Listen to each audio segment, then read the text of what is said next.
बंदी छोड़ सतगुरु रामपाल जी परमेश्वर जी की जय हो।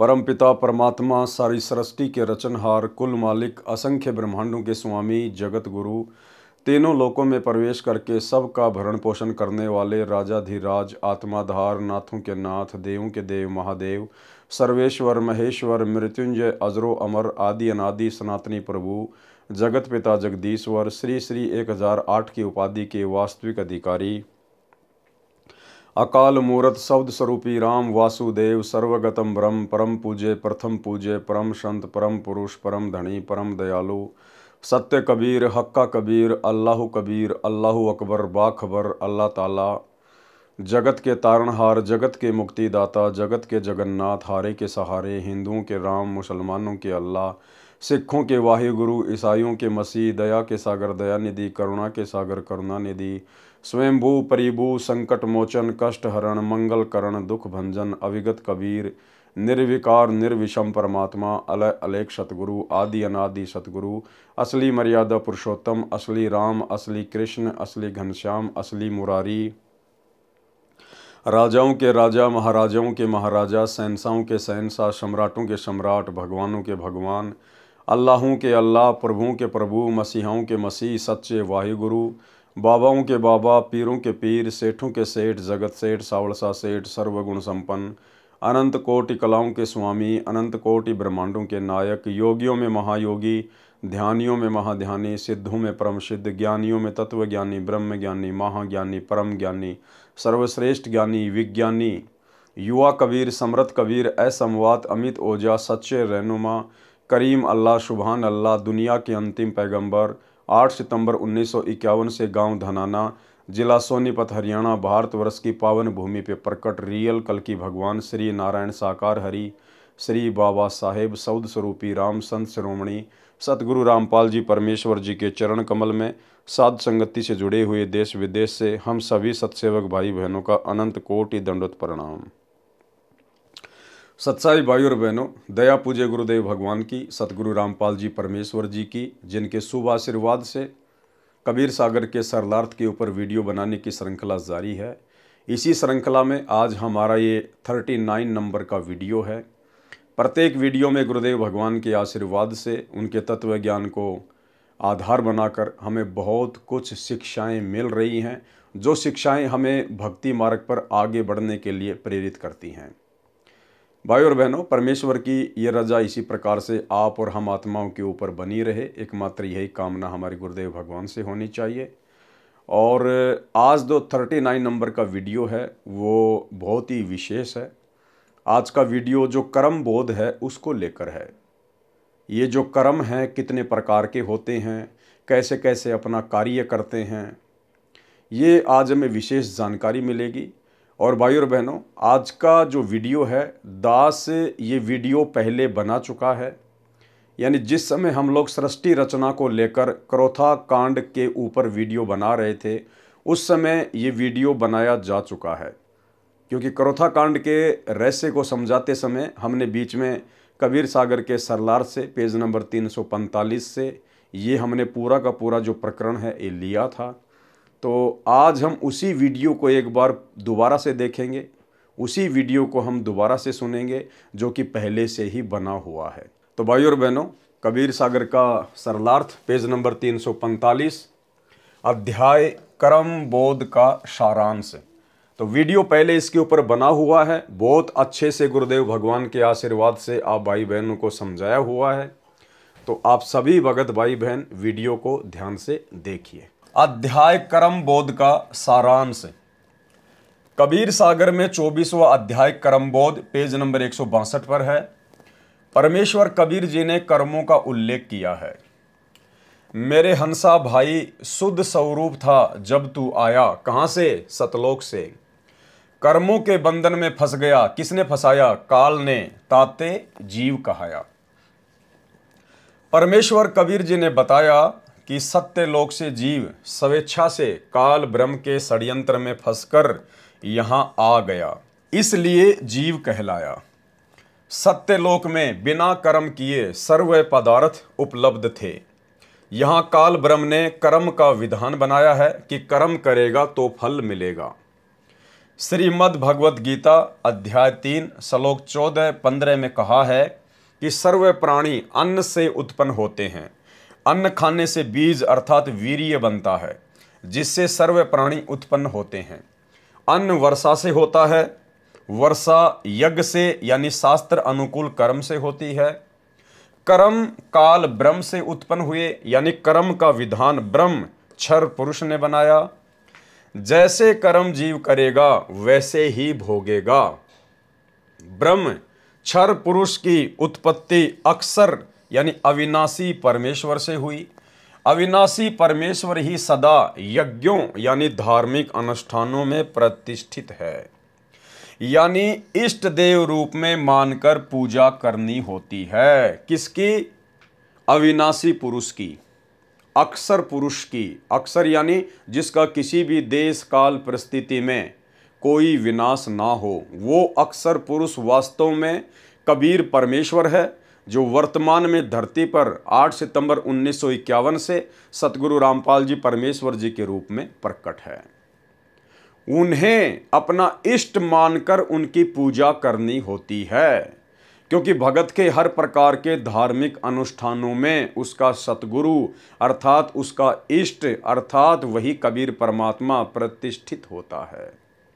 और भाई बहनों, यही कारण है कि आप और हम सभी साध संगति से जुड़े हुए सत्सेवक भाई बहनों ने गीता जी अध्याय 3 श्लोक नंबर 13 को आधार बनाकर और अपने ही गुरुदेव भगवान को, जो कि पूर्ण ब्रह्म परमात्मा है, पूर्ण संत हैं, हमने उन्हीं को अपना इष्ट मानकर, क्योंकि इस कबीर परमेश्वर की यथार्थ भक्ति में कबीर परमेश्वर स्वयं ही सतगुरु रूप में धरती पर प्रकट होकर अपना तत्व ज्ञान प्रचार करते हैं। तो सतगुरु की भूमिका जो करता है वो स्वयं कबीर परमेश्वर होता है। भगत का इष्ट उसका गुरु ही होता है। एक छोटा सा सत्संग गुरुदेव भगवान का आपके विश्वास को दृढ़ करने के लिए, ताकि आपकी बची खुची आस्था जो उस दाढ़ी मूछ वाली कबीर दास जी की समझे जाने वाली काल्पनिक फोटो में फंसी हुई है वो भी निकल जाए। गुरुदेव भगवान ने कहा कि चरणा अमृत लेने से 84 लाख प्रकार की योनियों का दुख और पीड़ा समाप्त होती है। लेकिन वो चरणामृत काम कैसे करता है? चरणामृत काम करेगा अपने गुरु को ही इष्ट मानकर उसको रोजाना सेवन करने से, चरणा अमृत का पान करने से। यदि आप अपने गुरु को केवल एक गुरु मान रहे हो, एक संत मान रहे हो, और अपने गुरु के रहते सहते यदि आप किसी अन्य में परमात्मा देखते हो, जैसे वर्तमान में सतलोक आश्रमों से जुड़ी हुई 90% संगत और स्वयं सतगुरु रामपाल जी परमेश्वर जी का कलयुगी परिवार, सभी स्टेट कोऑर्डिनेटर, उस दाढ़ी मूछ वाली कबीर जी की समझे जाने वाली काल्पनिक नकली बेजुबान मुर्दा फोटो को अपना इष्ट मानते हैं, कबीर जी मानते हैं, भगवान मानते हैं, जिस कारण से उन भाई बहनों की बुद्धि परमेश्वर नहीं खोल रहा है। वो अध्यात्म के गूढ़ रहस्यों को नहीं समझ पा रहे हैं और सांप वाली लकीर ही देखा देखी में पीट रहे हैं। तो गुरुदेव भगवान ने बताया कि चरणामृत अवश्य लेना चाहिए, लेकिन अपने गुरु को परमात्मा मानकर, अपने गुरु को भगवान मानकर, अपने गुरु को ही अपना इष्ट मानकर। भाई और बहनों, उस वीडियो में ध्यान देना जहां गुरुजी इष्ट शब्द का जिक्र करेंगे, दास उसको 2 या 3 बार से रिप्ले करेगा ताकि आपको अच्छे से समझ में आ जाए। अर्थात अपने गुरु को ही इष्ट मानकर, इष्ट यानी कबीर जी मानकर, परमेश्वर मानकर भक्ति मार्ग पर सफल हुआ जा सकता है, अन्यथा दूसरा कोई ऑप्शन नहीं है। सुनिए। कबीर गुरु को मानुष जोगने और चरणामृत को पाने, ते नर नरक जावेंगे हे जन्म जन्म होए समान। जो क्या बताते हैं, गुरु को मानुष मानते हैं और चरणामृत भी देखा, चरणामृत भी गुरु जी के चरणों का जल उसको भी पी रहे हैं और ऊपर से एक मनुष्य मान रहे हैं। कहते उससे भी, वो भी फिर 84 लाख योनियों का अधिकारी है, उसकी भक्ति चले नहीं। गुरु को मानुष जोगने और चरणामृत को पान, ते नर नरक में जावेंगे फिर जन्म जन्म होए समान। चरणामृत ले लेकिन भगवान समझ के ले, चरणामृत ले लेकिन भगवान समझ के ले, चरणामृत ले लेकिन भगवान समझ के ले। मान लो मूलधन 100 रुपये। पुण्यात्माओं, एजुकेशन का अब आपको लाभ होगा। तो यहाँ कबीर सागर के सरलार्थ में भी पेज नंबर 345 पर सतगुरु रामपाल जी परमेश्वर जी ने हम भक्तों की आंखें खोलने के लिए और उस दाढ़ी मूछ वाली कबीर जी की समझे जाने वाली काल्पनिक फोटो से हमारी आस्था हटाने के लिए लिखा है, यानी इष्ट देव रूप में मानकर पूजा करनी होती है। तो हम भक्तों ने, जो हम यथार्थ 13वें कबीर पंथ से जुड़े हुए हैं, सतगुरु रामपाल जी परमेश्वर जी के जितने भी फॉलोअर हैं, हमारा इष्ट और हमारा गुरु एक ही है। ये परम सौभाग्य इस पूरी पृथ्वी पर केवल आप और हम सतगुरु रामपाल जी परमेश्वर जी के फॉलोवर को ही प्राप्त है, क्योंकि हम सत्य भक्ति कर रहे हैं सत्य पुरुष की, और सत्य पुरुष की सत्य भक्ति में वो सत्य पुरुष स्वयं ही सतगुरु बनकर धरती पर प्रकट होते हैं। इसलिए उनके अलावा अन्य कोई भी इष्ट नहीं होता है। और जो काल तक की साधना होती है, जो ब्रह्म तक की साधना होती है, उसमें गुरु अलग होता है और इष्ट अलग होता है। यानी काल तक की साधना में गुरु और इष्ट कभी भी एक नहीं होता है, लेकिन सत्य पुरुष की सतलोक वाली साधना में गुरु और इष्ट दोनों सत्य पुरुष ही होता है। तो भाई और बहनों, बहुत अच्छे से हमने वीडियो को देखना है, समझना है, हम कहीं मार ना खा जाएं। सवाल किया फिर किसी ने, कर्म कितने प्रकार के हैं? गुरुदेव भगवान ने उत्तर दिया, कर्म 2 प्रकार के हैं, एक शुभ कर्म, दूसरा अशुभ कर्म, यानी एक पुण्य और दूसरा पाप कर्म कहा जाता है। नंबर 1, पुण्य कर्म क्या है? पुण्य कर्म शास्त्र विधि अनुसार भक्ति कर्म, दान, परमार्थ, भूखों को भोजन देना, असहाय की हर संभव सहायता करना, दया भाव रखना, अपने से दुर्लभ से भी मित्र जैसा व्यवहार करना। यहाँ पर एक शब्द आया है भूखों को भोजन देना, लेकिन हमने सावधानी रखनी है। हमने कोई भी धर्म कर्म अपने गुरुदेव भगवान की आज्ञा के विरुद्ध होकर नहीं करना है, और सारी आज्ञा गुरुदेव भगवान ने हमें सत्संगों में दी हुई है, अपनी पुस्तकों में लिखकर दी हुई है। यदि आपके घर पर कोई भिखारी आता है, कोई भूखा व्यक्ति आता है, तो आप जी प्रेम से उसको बैठाकर भोजन कराइए, खाना खिलाइए।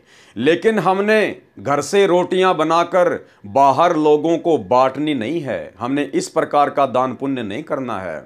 भूखों को भोजन खिलाने का मतलब है, यदि कोई आपके घर पे आ जाए, यदि वो मांगता है तो भी खिलाना है, और यदि वो भोजन नहीं मांगता है तो हमारा फर्ज है कि हम उनसे प्रार्थना करें कि भाई भोजन तैयार है, आपकी क्या इच्छा है। अगर वो खाना चाहें तो प्रेम से खिलाइए, नहीं खाना चाहता है तो उसकी मर्जी। लेकिन हमने अपनी तरफ से दान पुण्य के चक्कर में पड़कर घर से खाना बनाकर बाहर किसी को भी खिलाने के लिए नहीं जाना है। हाँ, ये बात और है, यदि आपके घर में किसी दिन खाना ज़्यादा बन गया है तो आप जी बाहर जाकर किसी गाय या कुत्ते को या किसी ज़रूरतमंद व्यक्ति को भोजन दे सकते हैं, लेकिन उसके बदले में किसी भी प्रकार के पुण्य की उम्मीद ना करें। पुण्य केवल हमें सतगुरु की भक्ति से चाहिए, सतगुरु ने हमें जो 5 यज्ञ दे दिए उसी आधार से चाहिए। इसके अलावा हमने कहीं से भी किसी भी प्रकार से कोई भी पुण्य की उम्मीद नहीं करनी है। तो पुण्य कर्म बताए गुरुदेव ने, शास्त्र विधि अनुसार भक्ति कर्म, दान करना, परमार्थ के कार्य करना, भूखों को भोजन देना, असहाय की हर संभव सहायता करना, दया भाव रखना, अपने से दुर्लभ से भी मित्र जैसा व्यवहार करना। लेकिन ये तमाम कर्म करने से पहले हमने ध्यान रखना चाहिए कि हमारी मर्यादाओं पर किसी भी प्रकार की कोई भी आंच ना आ जाए। भगत के अंदर दया भाव होना चाहिए। गुरुदेव भगवान ने बताया कि दया बिना दरवेश कसाई, लेकिन साथ में परमात्मा हमें शिक्षा भी देते हैं कि वो दया आपने बिल्कुल भी नहीं दिखानी है भावुकता में आकर या जोश में आकर, जो दया भाव आपकी मर्यादाओं को तोड़ने का कारण बने। गुरुदेव ने राजा जनक का उदाहरण दिया कि राजा जनक ने भावुकताओं में बहकर दया भाव से अपने आधे पुण्य संकल्प कर दिए, जिस समय धर्मराज के दूत उसको ऊपर लेके जा रहे थे। तो हमने इस प्रकार से अपनी भक्ति को नष्ट नहीं करना चाहिए। जिसका जैसा कर्म है उसको भोगना है तो भाई वो भोगे, लेकिन हमने अपनी भक्ति बर्बाद नहीं करनी है। यानी दया भाव भी ज्ञान को आधार बनाकर ही दिखानी है। व्यर्थ की दया भगत के लिए काल का षड्यंत्र बन जाती है। पर नारी को माता तथा बहन के भाव से देखना चाहिए, सत्य बोलना चाहिए, अहिंसा में विश्वास रखना चाहिए, साधु संतों भक्तों की सेवा व सम्मान करना चाहिए। और भाइयों और बहनों, ये जो भाव है ये केवल आप और हम साथ संगति से जुड़े हुए भगत भाई बहनों में है। ये साधु संतों की भक्तों की सेवा करना, उनका सम्मान करना, ये सतलोक आश्रम मैनेजमेंट हरियाणा में नहीं है। गुरुदेव के कलयुगी बेटा बेटी भाई बंधु रिश्तेदारों में, उन कोऑर्डिनेटरों में ये भाव नहीं है, ये गुण नहीं है। वे तो अपने ही गुरु भाई बहनों को लठों से मारते हैं, पीटते हैं, झूठे मुकदमे लगाते हैं, उन्हें परेशान करते हैं, दुखी करते हैं, गुरु महिमा करने से रोकते हैं। तो ये सेवा भी परमात्मा ने आप और हमारे को बख्शी है। माता पिता तथा बूढ़ों की सेवा करना आदि आदि शुभ यानी पुण्य कर्म है। दूसरे नंबर पर है पाप कर्म। पाप कर्म शास्त्र विधि त्याग कर मनमाना आचरण करके भक्ति कर्म करना, ये सबसे बड़ा पाप कर्म बताया गुरुदेव ने। यानी जो आन उपासना है, शास्त्र विधि को त्याग के मनमाना आचरण करना, ये सबसे बड़ा पाप कर्म है। और भाइयों और बहनों, शास्त्र विधि को त्याग कर मनमाना आचरण करने का ठेका, जिम्मेदारी वर्तमान में गुरुदेव के परिवार ने ले रखी है, उनके बेटा बेटी भाई बंधु रिश्तेदारों ने ले रखी है, और इन स्टेट कोऑर्डिनेटरों ने ले रखी है, और व्यर्थ में बेचारी नादान संगत के कर्म फुड़वा रहे हैं। आपको पता होगा, जिस समय श्री राम मंदिर का निर्माण कार्य चल रहा था और उसके बाद में जैसे निर्माण कार्य पूरा हुआ और नरेंद्र मोदी जी के द्वारा उसका उद्घाटन किया गया, उसके बाद भाई और बहनों, सतलोक आश्रम मैनेजमेंट हरियाणा ने, गुरुदेव के कलयुगी परिवार ने श्री राम मंदिर के निमित्त उन आन उपासकों के लिए अयोध्या में 1 महीने के भंडारे का प्रबंध किया, जो कि शास्त्र विधि को त्याग कर मनमाना आचरण था। मनमाना आचरण है, आगे आपको समझाएंगे अच्छे से इन्होंने कैसे कैसे मनमाने आचरण किए हैं, जो सभी मनमाने आचरण इनके स्वतंत्र कर्मों के तहत थे। और ये स्वतंत्र कर्म क्या हैं, अब सतगुरुदेव भगवान हमें अपने कर कमलों से लिखी हुई इस पुस्तक के माध्यम से समझने की दया बख्शेंगे। पाप कर्म शास्त्र विधि त्याग कर मनमाना आचरण करके भक्ति कर्म करना, चोरी करना, पर स्त्री से बलात्कार, पर स्त्री को दोष दृष्टि से देखना, मांस मदिरा का सेवन, नशीली वस्तुओं का सेवन, रिश्वत लेना, डाके मारना, हिंसा करना आदि आदि अशुभ कर्म यानी पाप कर्म है। फिर प्रश्न किया गया, कर्म बंधन कैसे बनता है, यानी जीव कर्मों के बंधन में कैसे बंधता है। उत्तर दिया गुरुदेव भगवान ने, काल ब्रह्म ने जीव के कर्मों को 3 प्रकार से बांट रखा है। सबसे पहला कर्म है संचित कर्म, दूसरे नंबर का कर्म है प्रारब्ध कर्म, और तीसरे नंबर का कर्म है क्रियावान कर्म यानी स्वतंत्र कर्म। क्रियावान कर्म को स्वतंत्र कर्म भी कहते हैं। ये 3 प्रकार के कर्म है जिनके माध्यम से ये ब्रह्म, ये क्षर पुरुष, ये काल जीव आत्माओं को बांध के रखता है। भाइयों और बहनों, बहुत ही ज़्यादा इंपॉर्टेंट वीडियो है। गुरुदेव भगवान किसी भी प्रकार की कोई भी कमी अपनी तरफ से नहीं रखेंगे, और परमेश्वर की दया है कि परमेश्वर ने साध संगति से आप और हम भगत भाई बहनों को निमित्त बनाकर इस प्रकार के खुलासे करवा रहे हैं। ये खुलासे हमारे भक्ति मार्ग में हमारे लिए बहुत ही ज़्यादा सहायक हैं। हमारी मर्यादा टूटने से बचेगी, हमारे अंदर डर पैदा होगा, भय पैदा होगा, ताकि हम मर्यादा ना तोड़ें, क्योंकि भय बिना भक्ति नहीं होती। तो 3 प्रकार के कर्मों के माध्यम से ये काल जीव को बांध के रखता है। सबसे पहला है संचित कर्म, प्रारब्ध कर्म और क्रियावान कर्म अर्थात स्वतंत्र कर्म। संचित कर्म क्या है? संचित कर्म, संचित कर्म वे पाप तथा पुण्य कर्म हैं जो जीव के जन्म जन्मांतरों में किए थे, उनका भोग प्राप्त नहीं हुआ है, वे जमा है। यानी संचित कर्म वो कर्म है जब से हम सतलोक से अपने बाप के साथ में धोखा करके इस काल के साथ यहाँ आए हैं, और हमने जितने भी मनुष्य जन्म प्राप्त किए हैं, स्त्री या पुरुष के असंख्य हैं, और हर बार हम धर्मराज के दरबार में जाते हैं, वहाँ पे हमारे पाप और पुण्य का लेखा जोखा होता है, अकाउंट होता है। तो धर्मराज क्या करता है, कुछ पाप और पुण्य मिलाकर तो हमारा नेक्स्ट जीवन निर्धारित कर देता है, और बाकी जो हमारे पाप और पुण्य कर्म जो बच जाते हैं वो उन्हें अपने पास में रख लेता है। उनको कहते हैं संचित कर्म। संचित यानी धर्मराज के पास में जो हमारे असंख्य जन्म जन्मांतरों के शुभ कर्म और अशुभ कर्म, पाप कर्म और पुण्य कर्म जो एक्स्ट्रा जमा हैं, उनको कहते हैं संचित कर्म। और जब जीव इस भक्ति से जुड़ता है, परमात्मा से जुड़ता है, तो ये काल उन्हीं संचित कर्मों का दबाव डालकर जीव को भ्रमित करने का प्रयास करता है। संचित कर्म, क्योंकि जैसे नाम ही है संचित, संचित यानी जमा करना, तो काल के पास में हमारे जितने भी पहले के जन्म जन्मांतरों के कर्म जो संचित हैं, जमा हैं, उनको कहते हैं संचित कर्म। संचित कर्म वे पाप तथा पुण्य कर्म है जो जीव के जन्म जन्मांतरों में किए थे, उनका भोग प्राप्त नहीं हुआ, वे जमा है फिलहाल। दूसरा है प्रारब्ध कर्म। क्या है प्रारब्ध कर्म? यानी भाग्य कर्म। प्रारब्ध कर्म वे कर्म हैं जो जीव को जीवन काल में भोगने होते हैं। यानी धर्मराज जब जीव को दूसरा जन्म देता है तो उस समय उसके भाग्य में जो लिख देता है कि तू इतने शुभ कर्म भोगेगा, इतने तू पाप भोगेगा, उनको कहते हैं प्रारब्ध कर्म। जो भाग्य में लिख दिए गए हैं वो जीव को भोगने ही भोगने होते हैं उस समय तक, जब तक कि वो सच्चे सतगुरु कबीर जी की शरण में नहीं आ जाता है। प्रारब्ध कर्म यानी भाग्य में लिखे हुए कर्म। प्रारब्ध कर्म वे कर्म हैं जो जीव को जीवन काल में भोगने होते हैं, जो संचित कर्मों से औषध करके बनाए जाते हैं। जो धर्मराज के पास में हमारे संचित कर्म होते हैं उनसे निकाल के उनका एक रेशियो बना के फिर ये धर्मराज हमारा प्रारब्ध कर्म बना देता है कि तेरा अगला जन्म ये होगा और तू इतना सुखी होगा, इतना दुखी होगा, उसको कहते हैं प्रारब्ध कर्म। उदाहरण के लिए यदि पाप कर्म 1000 हैं और पुण्य कर्म 500 हैं तो दोनों से औसत में लिए जाते हैं। प्रारब्ध कर्म यानी जीव का भाग संचित कर्मों से एवरेज में लेकर बनाया जाता है। यदि 20% लेकर प्रारब्ध बना तो पाप कर्म 50 और पुण्य कर्म 25 बने। इस प्रकार प्रारब्ध कर्म यानी जीव का भाग्य बनता है, इनको प्रारब्ध कर्म कहते हैं। नंबर 3 है क्रियावान कर्म। ये भाइयों और बहनों सबसे ज़्यादा इंपॉर्टेंट है, सबसे ज़्यादा इंपॉर्टेंट, क्योंकि ये जो क्रियावान जो कर्म हैं जिनको स्वतंत्र कर्म भी कहते हैं, ये 84 लाख योनियों में केवल इस मनुष्य को ही प्राप्त होते हैं।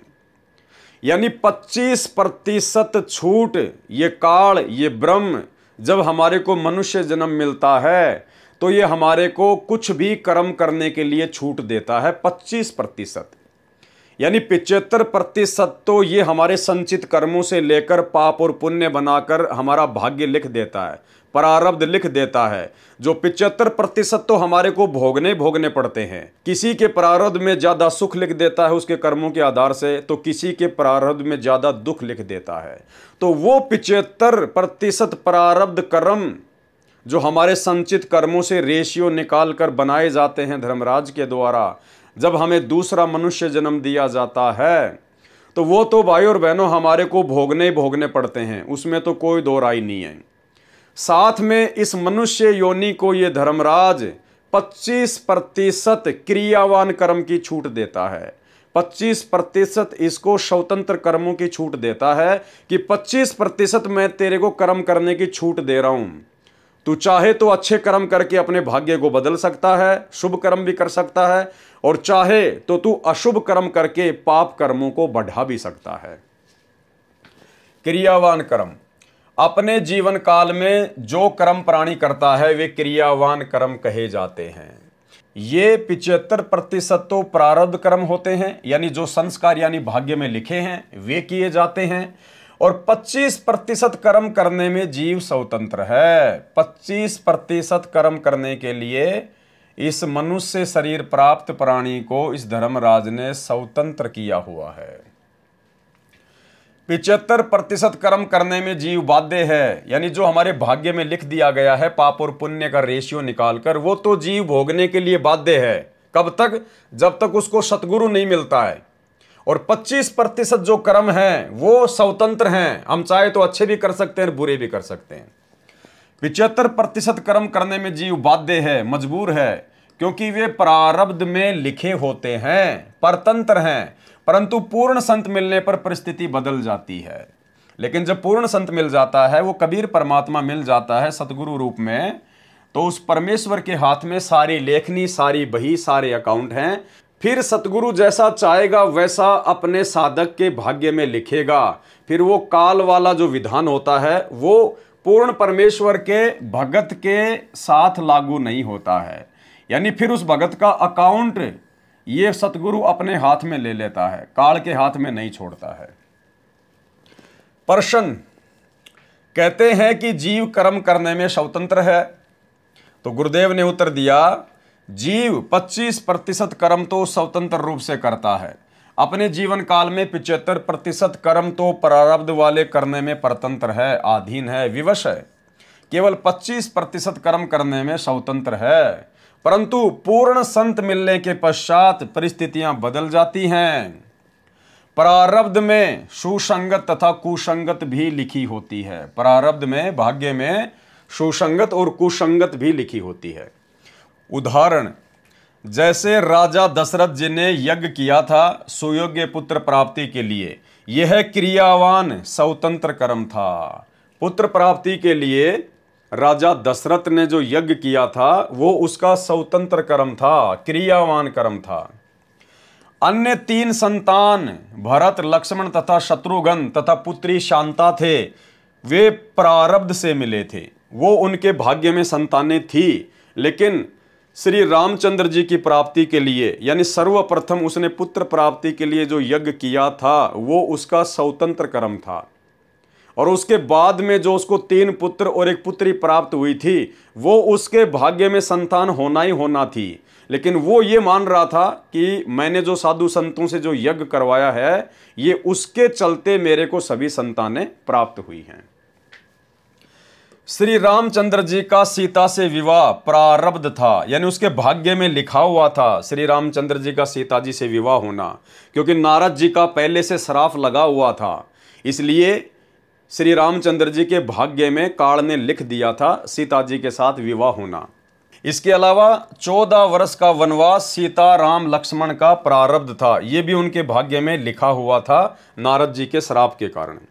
लेकिन जंगल में वनवास के समय पशु शिकार करके मारे, वह स्वतंत्र कर्म था। लेकिन वनवास के दौरान लक्ष्मण ने और श्री रामचंद्र जी ने जितने भी पशु मारे, हिरण आदि, अपने भोजन के लिए, शिकार करने के लिए, क्योंकि वो मांसाहारी थे, मांस खाया करते थे श्री रामचंद्र जी, वो उनके स्वतंत्र कर्म थे, वो उनके भाग्य में फिर लिखे गए। उनका भोग श्री रामचंद्र जी को भोगना पड़ेगा। भाइयों और बहनों, इस प्रकार से काल हमें ठगता है। हमें पता ही नहीं चलता कि कौन से हम स्वतंत्र कर्म कर रहे हैं, कौन से हमारे भाग्य में लिखे हुए कर्म हैं। ये तो सतगुरु ने आके बताया अब कि स्वतंत्र कर्म क्या हैं और भाग्य में लिखे हुए कर्म क्या है। अब ठीक इसी प्रकार भाइयों और बहनों, वर्तमान में सतगुरु रामपाल जी परमेश्वर जी ने आप और हम सभी आत्माओं को अपनी शरण में लिया। ये हमारा प्रारब्ध था, क्योंकि परमात्मा ने पहले से ही पूरी राम कहानी बनाई हुई थी। गुरुदेव ने पहले से ही कह रखा है कि काशी में मेरे से जो 64 लाख आत्माएं बिछुड़ी थी वो सभी आत्मा सबसे पहले मेरी शरण में आएंगी। तो काशी में बिछड़े हुए उनके भक्तों का वर्तमान में उनके शरण में आना आप और हम सबका प्रारब्ध कर्म है। उसके बाद में सतगुरु रामपाल जी परमेश्वर जी ने हमें सत्संग सुनाए, हमें ज्ञान दिया, हमें मर्यादा बता दी। अब यदि मर्यादाओं को तोड़कर हम कुछ भी पाप कर्म करते हैं, गड़बड़ी करते हैं, तो वो हमारा प्रारब्ध नहीं है, वो हमारे स्वतंत्र कर्म हैं जिनका भोग हमें भोगना पड़ेगा। यदि हम लोग मर्यादा में रह के शुभ कर्म करते हैं तो हमारी भक्ति बनेगी, और यदि उनकी मर्यादा तोड़कर अशुभ कर्म करते हैं, भक्ति विरुद्ध कर्म करते हैं, तो फिर वो स्वतंत्र कर्मों में कन्वर्ट होकर फिर वो आप और हमारे लिए मुश्किल पैदा करते हैं। सन 2014 बरवाला कांड के बाद सतगुरु रामपाल जी परमात्मा के हिसार जेल जाने के बाद पीछे से उनके परिवार के द्वारा, इन स्टेट कोऑर्डिनेटरों के द्वारा, बड़े बड़े सेवादारों के द्वारा सन 2019 में जो कांग्रेस सरकार को वोट डलवाए गए, कांग्रेस सरकार का खुलेआम भगतों से समर्थन करवाया गया, ये उन भगतों का शवतंत्र कर्म था, शवतंत्र कर्म। 2024 में ठीक उसी प्रकार बीजेपी सरकार का समर्थन करवाना भगतों से, सतगुरुदेव भगवान का नाम लेकर, उन्हीं के नाम की आड़ में पीले पर्चे निकालकर नरेंद्र मोदी की रैलियों में भोपाल में और गोहाना में बसों में भरकर भगतों को ले जाना, ये भगतों का शवतंत्र कर्म था, शवतंत्र कर्म।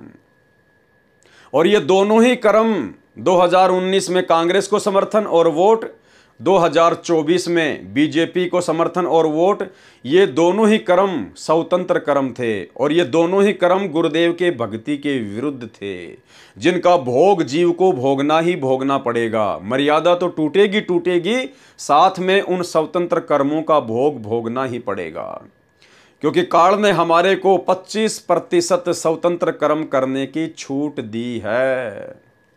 तो इस प्रकार से भाइयों और बहनों, ये काल हमें ठगता है। उसके बाद में सतलोक आश्रम मैनेजमेंट हरियाणा के द्वारा, गुरुदेव के परिवार के द्वारा, राजस्थान के गैंगस्टर आनंदपाल सिंह की सीबीआई जांच का समर्थन करवाना, जो कि पुलिस एनकाउंटर में मारा जा चुका था। राजपूत करणी सेना के लोग अर्थात आनंदपाल सिंह के समाज के लोग उसे अमर शहीद का दर्जा दिलवाने के लिए सीबीआई जांच का समर्थन कर रहे थे।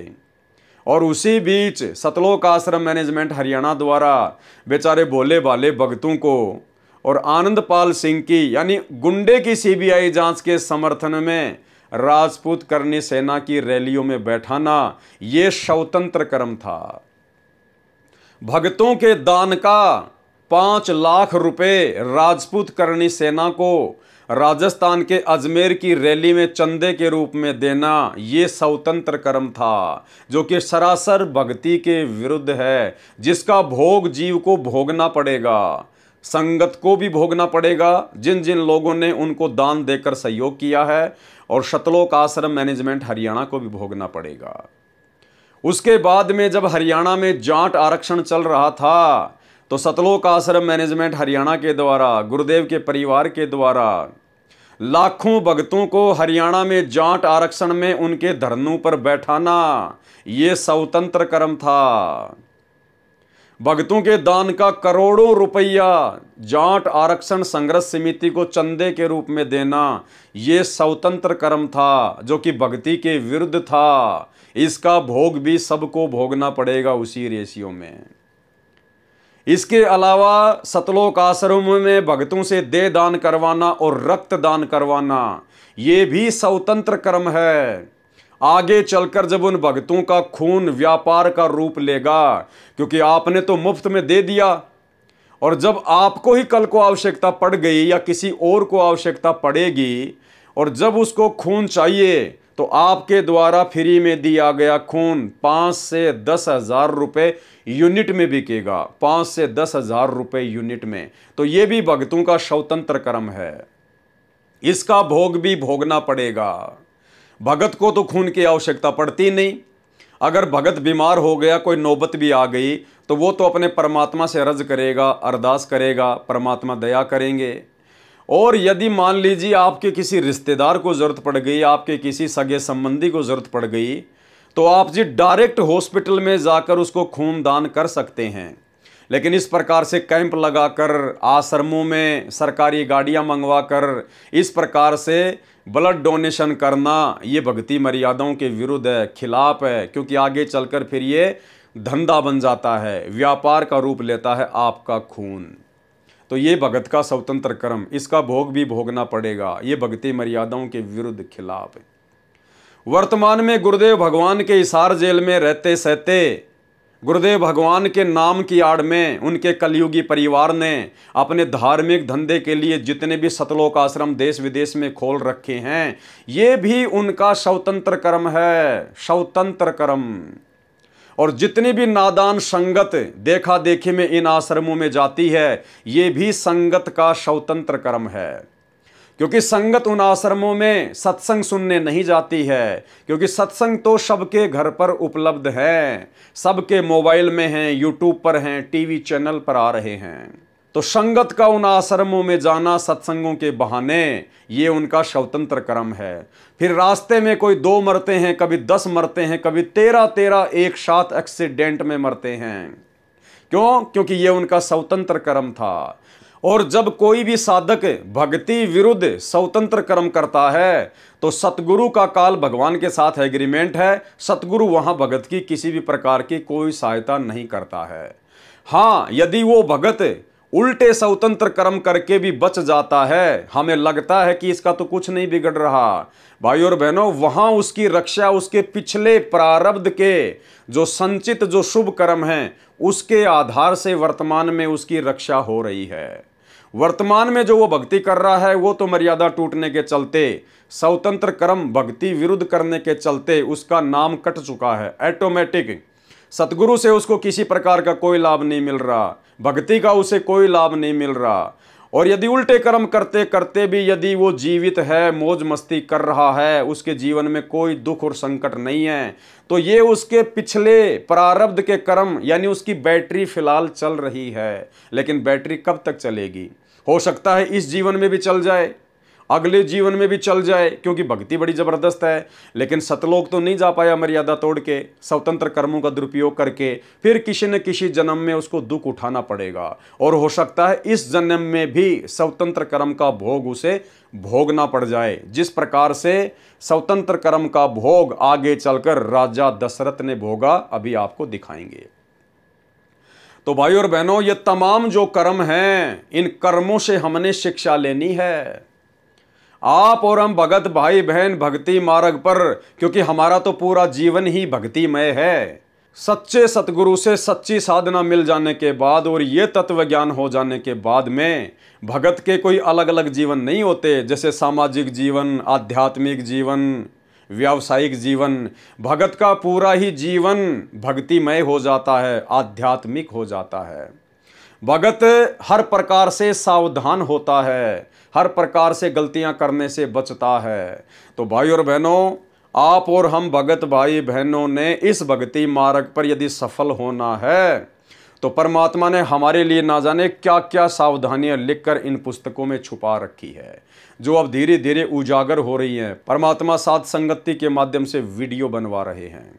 तो भाई और बहनों, भक्ति मार्ग पर कोई भी कर्म करने से पहले हमारे को एक बार याद आ जाना चाहिए कि कहीं मेरा ये कर्म स्वतंत्र कर्म के तहत तो नहीं है। जैसे आपके किसी यार दोस्त ने या रिश्तेदार ने आपसे कहा कि भाई चलो 2-4 दिन के लिए शिमला घूमने चलते हैं, मेरी छुट्टियां पड़ गई है, मैं फ्री हूं, और भगत जी आप भी आ जाओ, 2-4 दिन आपको मैं घुमा लाता हूं, कोई दिक्कत नहीं, आपके पास खर्चा नहीं है तो कोई दिक्कत नहीं है, खर्चा मैं उठाऊंगा। तो आपका रिश्तेदार तो अनुपदेशी है या उपदेशी है, और आपने भी उपदेश ले रखा है, और आपने सोचा कि यार क्यों ना चलते हैं, पैसा तो लग ही नहीं रहा, पैसा तो रिश्तेदार भरेगा, और 2-4 दिन के लिए चलते हैं, क्या दिक्कत है। तो भाई और बहनों, वो आपका स्वतंत्र कर्म होगा, क्योंकि भक्ति मार्ग में भगत के लिए इस प्रकार से सैर सपाटे करना बिल्कुल मर्यादाओं के खिलाफ है। और यदि आप वहां जाते हैं तो ये आपका स्वतंत्र कर्म है।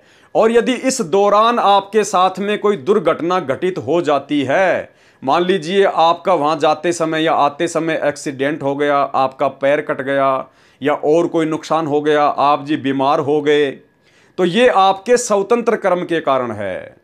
आपने भक्ति को अच्छे से ना समझकर अपने स्वतंत्र कर्म का दुरुपयोग किया, जिसके चलते आपकी मर्यादा टूटी, और फिर आपके साथ यदि कोई दुर्घटना घटती है तो फिर सतगुरु आपसे कोसों दूर हो जाएगा, क्योंकि आपने स्वतंत्र कर्म का नाजायज फायदा उठाया है।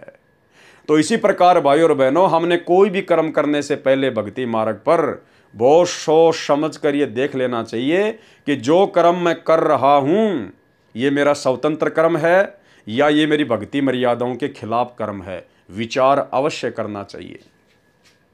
तो श्री रामचंद्र जी का सीता जी के साथ में विवाह होना उसके भाग्य में लिखा हुआ था, उसका प्रारब्ध कर्म था नारद जी के श्राप के कारण। और फिर 14 साल तक श्री राम, सीता और श्री लक्ष्मण जी का जंगल में भटकना, ये भी उनका प्रारब्ध था, उनके भाग्य में लिखा हुआ था। परंतु जंगल में वनवास के समय पशु शिकार करके मारे, वह स्वतंत्र कर्म था।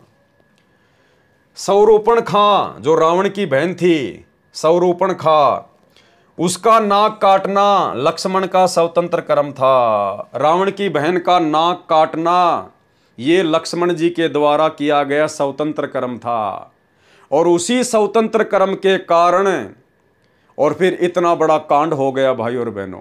कांड के कारण और भी थे, और उसका भोग भी श्री लक्ष्मण जी को भोगना पड़ेगा, क्योंकि इस 21 ब्रह्मांड में ब्रह्मा विष्णु महेश 33 करोड़ देवी देवता, कोई भी स्वतंत्र कर्मों की मार से नहीं बचा है। केवल वही साधक बचते हैं जो पूर्ण सतगुरु की शरण में आ जाते हैं, और शरण में आने के बाद में जो मर्यादाओं में रह के भक्ति करते हैं, परमात्मा उनके प्रारब्ध में लिखे हुए कर्मों को भी काटता है, हल्का करता है, और संचित कर्मों का सदुपयोग करना सिखाता है। जंगल में वनवास के समय पशु शिकार करके मारे, वह स्वतंत्र कर्म था। सौरूपणखा का नाक काटना लक्ष्मण का स्वतंत्र कर्म था। जैसे सतलोक आश्रम मैनेजमेंट हरियाणा ने साध संगतियों के बीच में व्यवधान डालना, ये उनका स्वतंत्र कर्म था, जिसका भोग उनको भोगना पड़ेगा। हम भाई बहन साध संगतियों के माध्यम से परमात्मा की महिमा करते हैं, गुरुदेव भगवान को भोग लगाते हैं, ज्ञान चर्चा करते हैं, वो भी हमारा स्वतंत्र कर्म है। लेकिन हम सत्सेवकों का वो स्वतंत्र कर्म भक्ति बढ़ाने की दिशा में है, वो हमारे लिए फायदेमंद है, वो हमें पुण्य देगा। लेकिन उन साध संगतियों में आकर व्यवधान उत्पन्न करना, साध संगति वाले भाई बहनों के साथ में मार पिटाई करना, बीच में पुलिस वालों को लाकर उनको शराब पिलाकर उनको पैसे देकर भाई बहनों को पिटवाना, जैसे कि दिल्ली की साध संगति में सतलोक आश्रम मैनेजमेंट हरियाणा ने पुलिस वालों को शराब पिलाकर भगत भाई बहनों को जमकर पिटवाया, भगत भाई बहनों के ऊपर झूठे मुकदमे करना, ये सतलोक आश्रम मैनेजमेंट हरियाणा के उन कोऑर्डिनेटरों के जिन जिन लोगों ने ये दुष्कर्म किए हैं, ये उनके स्वतंत्र कर्म हैं, जो कि भक्ति विरुद्ध हैं। ये भोग उनको भोगना पड़ेगा। सीता का अपहरण प्रारब्ध कर्म सीता तथा रावण दोनों का था। यह कारण अन्य भी हो सकता था, जो शूर्पणखा बनी थी। 33 करोड़ देवी देवताओं का कैद में रहना उनका प्रारब्ध कर्म था। सुग्रीव के भाई बाली को राम ने मारा, यह रामचंद्र जी का स्वतंत्र कर्म था। सुग्रीव के भाई बाली को श्री रामचंद्र जी ने मारा वनवास के दौरान, यह श्री रामचंद्र जी का स्वतंत्र कर्म था, कोई भाग्य में लिखा हुआ नहीं था। उसने जानबूझकर यह कर्म किया, काल ने उसके स्वतंत्र कर्म में लिख दिया। क्योंकि रामचंद्र जी ने अपने स्वार्थ के लिए, सुग्रीव से सैन्य सहायता प्राप्त करने के लिए, अपनी पत्नी को रावण की बंद से छुड़वाने के लिए स्वार्थवश धोखे से पेड़ की ओट लेकर और बाली का वध किया था तीर मारकर। तो ये रामचंद्र जी के प्रारब्ध कर्म में उस काल ने, उस ब्रह्म ने लिख दिया। और आगे चलकर भाई और बहनों, श्री कृष्ण जी के रूप में उसको अपने उस स्वतंत्र कर्म का बदला देना पड़ा, अपने पैर में जहरीला तीर खाकर। तो इस प्रकार से हमने स्वतंत्र कर्मों को बहुत सावधानी से लेना भाई और बहनों, बहुत सावधानी से। कोई भी कर्म करने से पहले हमने विचार करना पड़ेगा कि ये कर्म भक्ति मर्यादाओं के विरुद्ध है या नहीं है, ये कहीं मेरा स्वतंत्र कर्म तो नहीं है, कहीं मैं गलती तो नहीं कर रहा हूँ। छोटी छोटी बातों पे लड़ाई झगड़ा करना, मनमुटाव करना, राग द्वेष ईर्ष्या करना, भक्तों के साथ में मारपीट करना, भक्तों की निंदा चुगली करना, ये सब स्वतंत्र कर्म के अंतर्गत आता है, स्वतंत्र कर्म के अंतर्गत है। क्योंकि भक्ति और ज्ञान देकर सतगुरु हमें इन सभी बुराइयों से दूर करते हैं, और यदि हम फिर भी वही कर्म करते हैं तो वो स्वतंत्र कर्मों के अंतर्गत आता है। यदि गुरुदेव भगवान की कोई भी मर्यादा का हम हनन करते हैं, कोई भी मर्यादा तोड़ते हैं, तो वो हमारे स्वतंत्र कर्म में आता है। सुग्रीव के भाई बाली को राम ने मारा, यह स्वतंत्र कर्म था। फिर वह संचित कर्मों में जमा होकर प्रारब्ध बना, कब? द्वापर युग में, और श्री कृष्ण रूप में श्री रामचंद्र जी वाले आत्मा को भोगना पड़ा। जो शिकारी था, जिसने श्री कृष्ण के पैर में विषाक्त यानी जहरीला तीर मारकर हत्या की, वह शिकारी बाली वाली आत्मा थी। रावण की मृत्यु, 33 करोड़ देवताओं को कैद से मुक्ति, यह सब प्रारब्ध था। श्री कृष्ण जी ने जो 8 विवाह किए वह उसका प्रारब्ध था, यानी 8 शादियां करना तो श्री कृष्ण जी के भाग्य में लिखा हुआ था, क्योंकि आत्माओं के जन्म जन्मांतरों के जो संस्कार हैं वो काल ने उलझा रखे हैं। तो जब भी ये उसको नया मनुष्य जीवन देता है तो उसके असंख्य जन्मों के जो संचित कर्म उसके पास में जमा हैं, उससे पाप और पुण्य का रेशियो निकालकर उसका प्रारब्ध बना देता है, उसका भाग्य बना देता है। तो ऐसा ही कोई भाग्य श्री कृष्ण जी का था, उसके प्रारब्ध में था कि 8 विवाह द्वापर युग में श्री कृष्ण जी को करने थे, ये उसके भाग्य में लिखा हुआ था। श्री कृष्ण जी ने जो 8 विवाह किए वह उसका प्रारब्ध था। राधा से प्रेम भी उसका प्रारब्ध था, उसके भाग्य में लिखा हुआ था। गोपियों के साथ भोग विलास ये भी उसका प्रारब्ध कर्म था, उसके भाग्य में लिखा हुआ था। यानी परतंत्र होकर किया कर्म था, यानी काल के अधीन होकर परतंत्र होकर वो कर्म किए गए थे। परंतु 16,000 स्त्रियों को एक राजा की कैद से छुड़वाकर अपने पास रखकर उनसे भोग विलास करना, यह स्वतंत्र कर्म था। एक राजा से 16,000 औरतों को युद्ध करके छुड़वाना और फिर उन औरतों को अपने पास में रखना और फिर उनके साथ में भोग विलास करना, सेक्स करना, यह श्री कृष्ण जी का मनमाना आचरण था। ये उनका स्वतंत्र कर्म था जो काल ने उसके बैड अकाउंट में लिख दिया। और परमात्मा कहते हैं, पर द्वारा स्त्री का खोले 70 जन्म अंधा हो डोले। एक पर स्त्री के साथ में व्यभिचार करना, क्योंकि पत्नी के होते सहते यदि आप किसी और के साथ में शारीरिक संबंध बनाते हैं, भले आप दोनों ने अपनी सहमति से बनाए हैं, लेकिन वो आपके बैड अकाउंट में लिखे जाते हैं, वो आपके स्वतंत्र कर्म में गिने जाते हैं। तो एक पर स्त्री के साथ में शारीरिक संबंध बनाने की सजा परमेश्वर ने क्या बताई? पर द्वारा स्त्री का खोले 70 जन्म अंधा हो डोले। और श्री कृष्ण जी ने तो 16,000 औरतों के साथ में शारीरिक संबंध बनाते हुए अपने स्वतंत्र कर्मों को बिगाड़ा है। तो सोचिए काल ने उसको कितना जबरदस्त तरीके से बांध लिया है। जब कभी उसके पुण्य समाप्त होंगे, विष्णु वाली गद्दी से वो नीचे गिरेगा और फिर देखना भाई और बहनों, काल इनकी कैसे दुर्गति करता है। परंतु 16,000 स्त्रियों को एक राजा की कैद से छुड़वाकर अपने पास रखकर उनसे भोग विलास करना, यह स्वतंत्र कर्म था। कुब्जा को स्वस्थ करना प्रारब्ध कर्म था, यानी उसके भाग्य में लिखा हुआ था कि आपने उस कुब्जा को ठीक करना ही करना है। परंतु उसके साथ भोग विलास करना स्वतंत्र कर्म था। लेकिन उसके बाद में श्री कृष्ण जी के द्वारा कुब्जा के साथ में सेक्स करना, भोग विलास करना, शारीरिक संबंध बनाना, यह स्वतंत्र कर्म था, उसका मनमाना आचरण था, जिसका भोग उसे भोगना पड़ेगा। कंस को मारना प्रारब्ध कर्म था, क्योंकि काल ने भेजा ही उसको कंस को मारने के लिए था, यह उसके भाग्य में लिखा हुआ था। परंतु केसी, चानोर, पूतना का वध यह स्वतंत्र कर्म था, यह उसको भोगना पड़ेगा, क्योंकि वे कंस के द्वारा प्रलोभन या दबाव से भेजे गए थे। इस प्रकार कर्मों का लेखा जाने। और गुरुदेव कह रहे हैं, कम लिखे को अधिक समझें। गुरुदेव कह रहे हैं, जो मैंने लिख दिया ना थोड़ा बहुत संकेत में, इस थोड़े से लिखे हुए को बहुत ज्यादा जाने। यानी भक्तों, अपने कॉमन सेंस का यूज करना कि वर्तमान में भक्ति मार्ग में स्वतंत्र कर्म कौन कर रहा है, क्या क्या स्वतंत्र कर्म कर रहा है और किस प्रकार से तुम्हें भी उनका भोग भोगना पड़ेगा, इसी जन्म में या फिर अगले जन्म में। तो भाई और बहनों, कल हमारा जो क्रोथा कांड के ऊपर लास्ट वीडियो है, उस वीडियो को देखने से पहले और समझने से पहले, यानी जो मनमानियां सेवादारों ने क्रोथा आश्रम में की, उन सब को समझने से पहले आप और हमने ये स्वतंत्र कर्म को समझना बेहद जरूरी है। और उसके बाद हम जो बरवाला कांड पे वीडियो बनाएंगे, गुरुदेव के कलयुगी बेटा बेटी, भाई बंधु रिश्तेदार और जितने भी कोऑर्डिनेटर हैं, मुख्य सेवादार थे, जो वर्तमान में इन आश्रमों का संचालन कर रहे हैं अपने धार्मिक धंधे के लिए, इन्होंने क्या क्या स्वतंत्र कर्म किए, क्या क्या भक्ति विरुद्ध स्वतंत्र कर्म किए बरवाला कांड में, वो बातें हमें बखूबी समझ में आएंगी जब हम इन स्वतंत्र कर्मों को समझ लेंगे। फिर किसी ने सवाल किया क्या स्वतंत्र कर्म फल भी वर्तमान जीवन में प्राप्त होता है? क्या वर्तमान में जो स्वतंत्र कर्म किए जाते हैं, क्या उनका भोग इसी जन्म में भी भोगना पड़ता है या फिर किसी और जन्म में भोगना पड़ता है?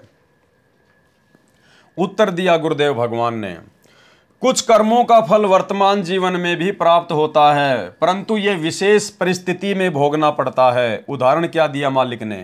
राजा दशरथ रात्रि के समय एक सरोवर पर रखवाली कर रहे थे। उस सरोवर का ऋषि लोग पानी पीते थे, उसे जंगली जानवर खराब कर देते थे।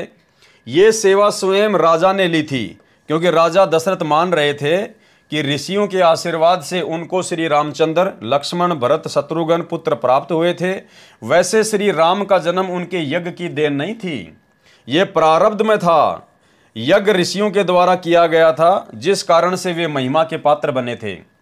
एक श्रवण नामक ज्येष्ठ पुत्र अपने अंधे माता पिता को बहंगी, यानी एक बांस के दोनों सिरों पर पालने बांधकर बहंगी बनाई जाती थी, उसमें बैठाकर तीर्थ स्नान के लिए निकला था।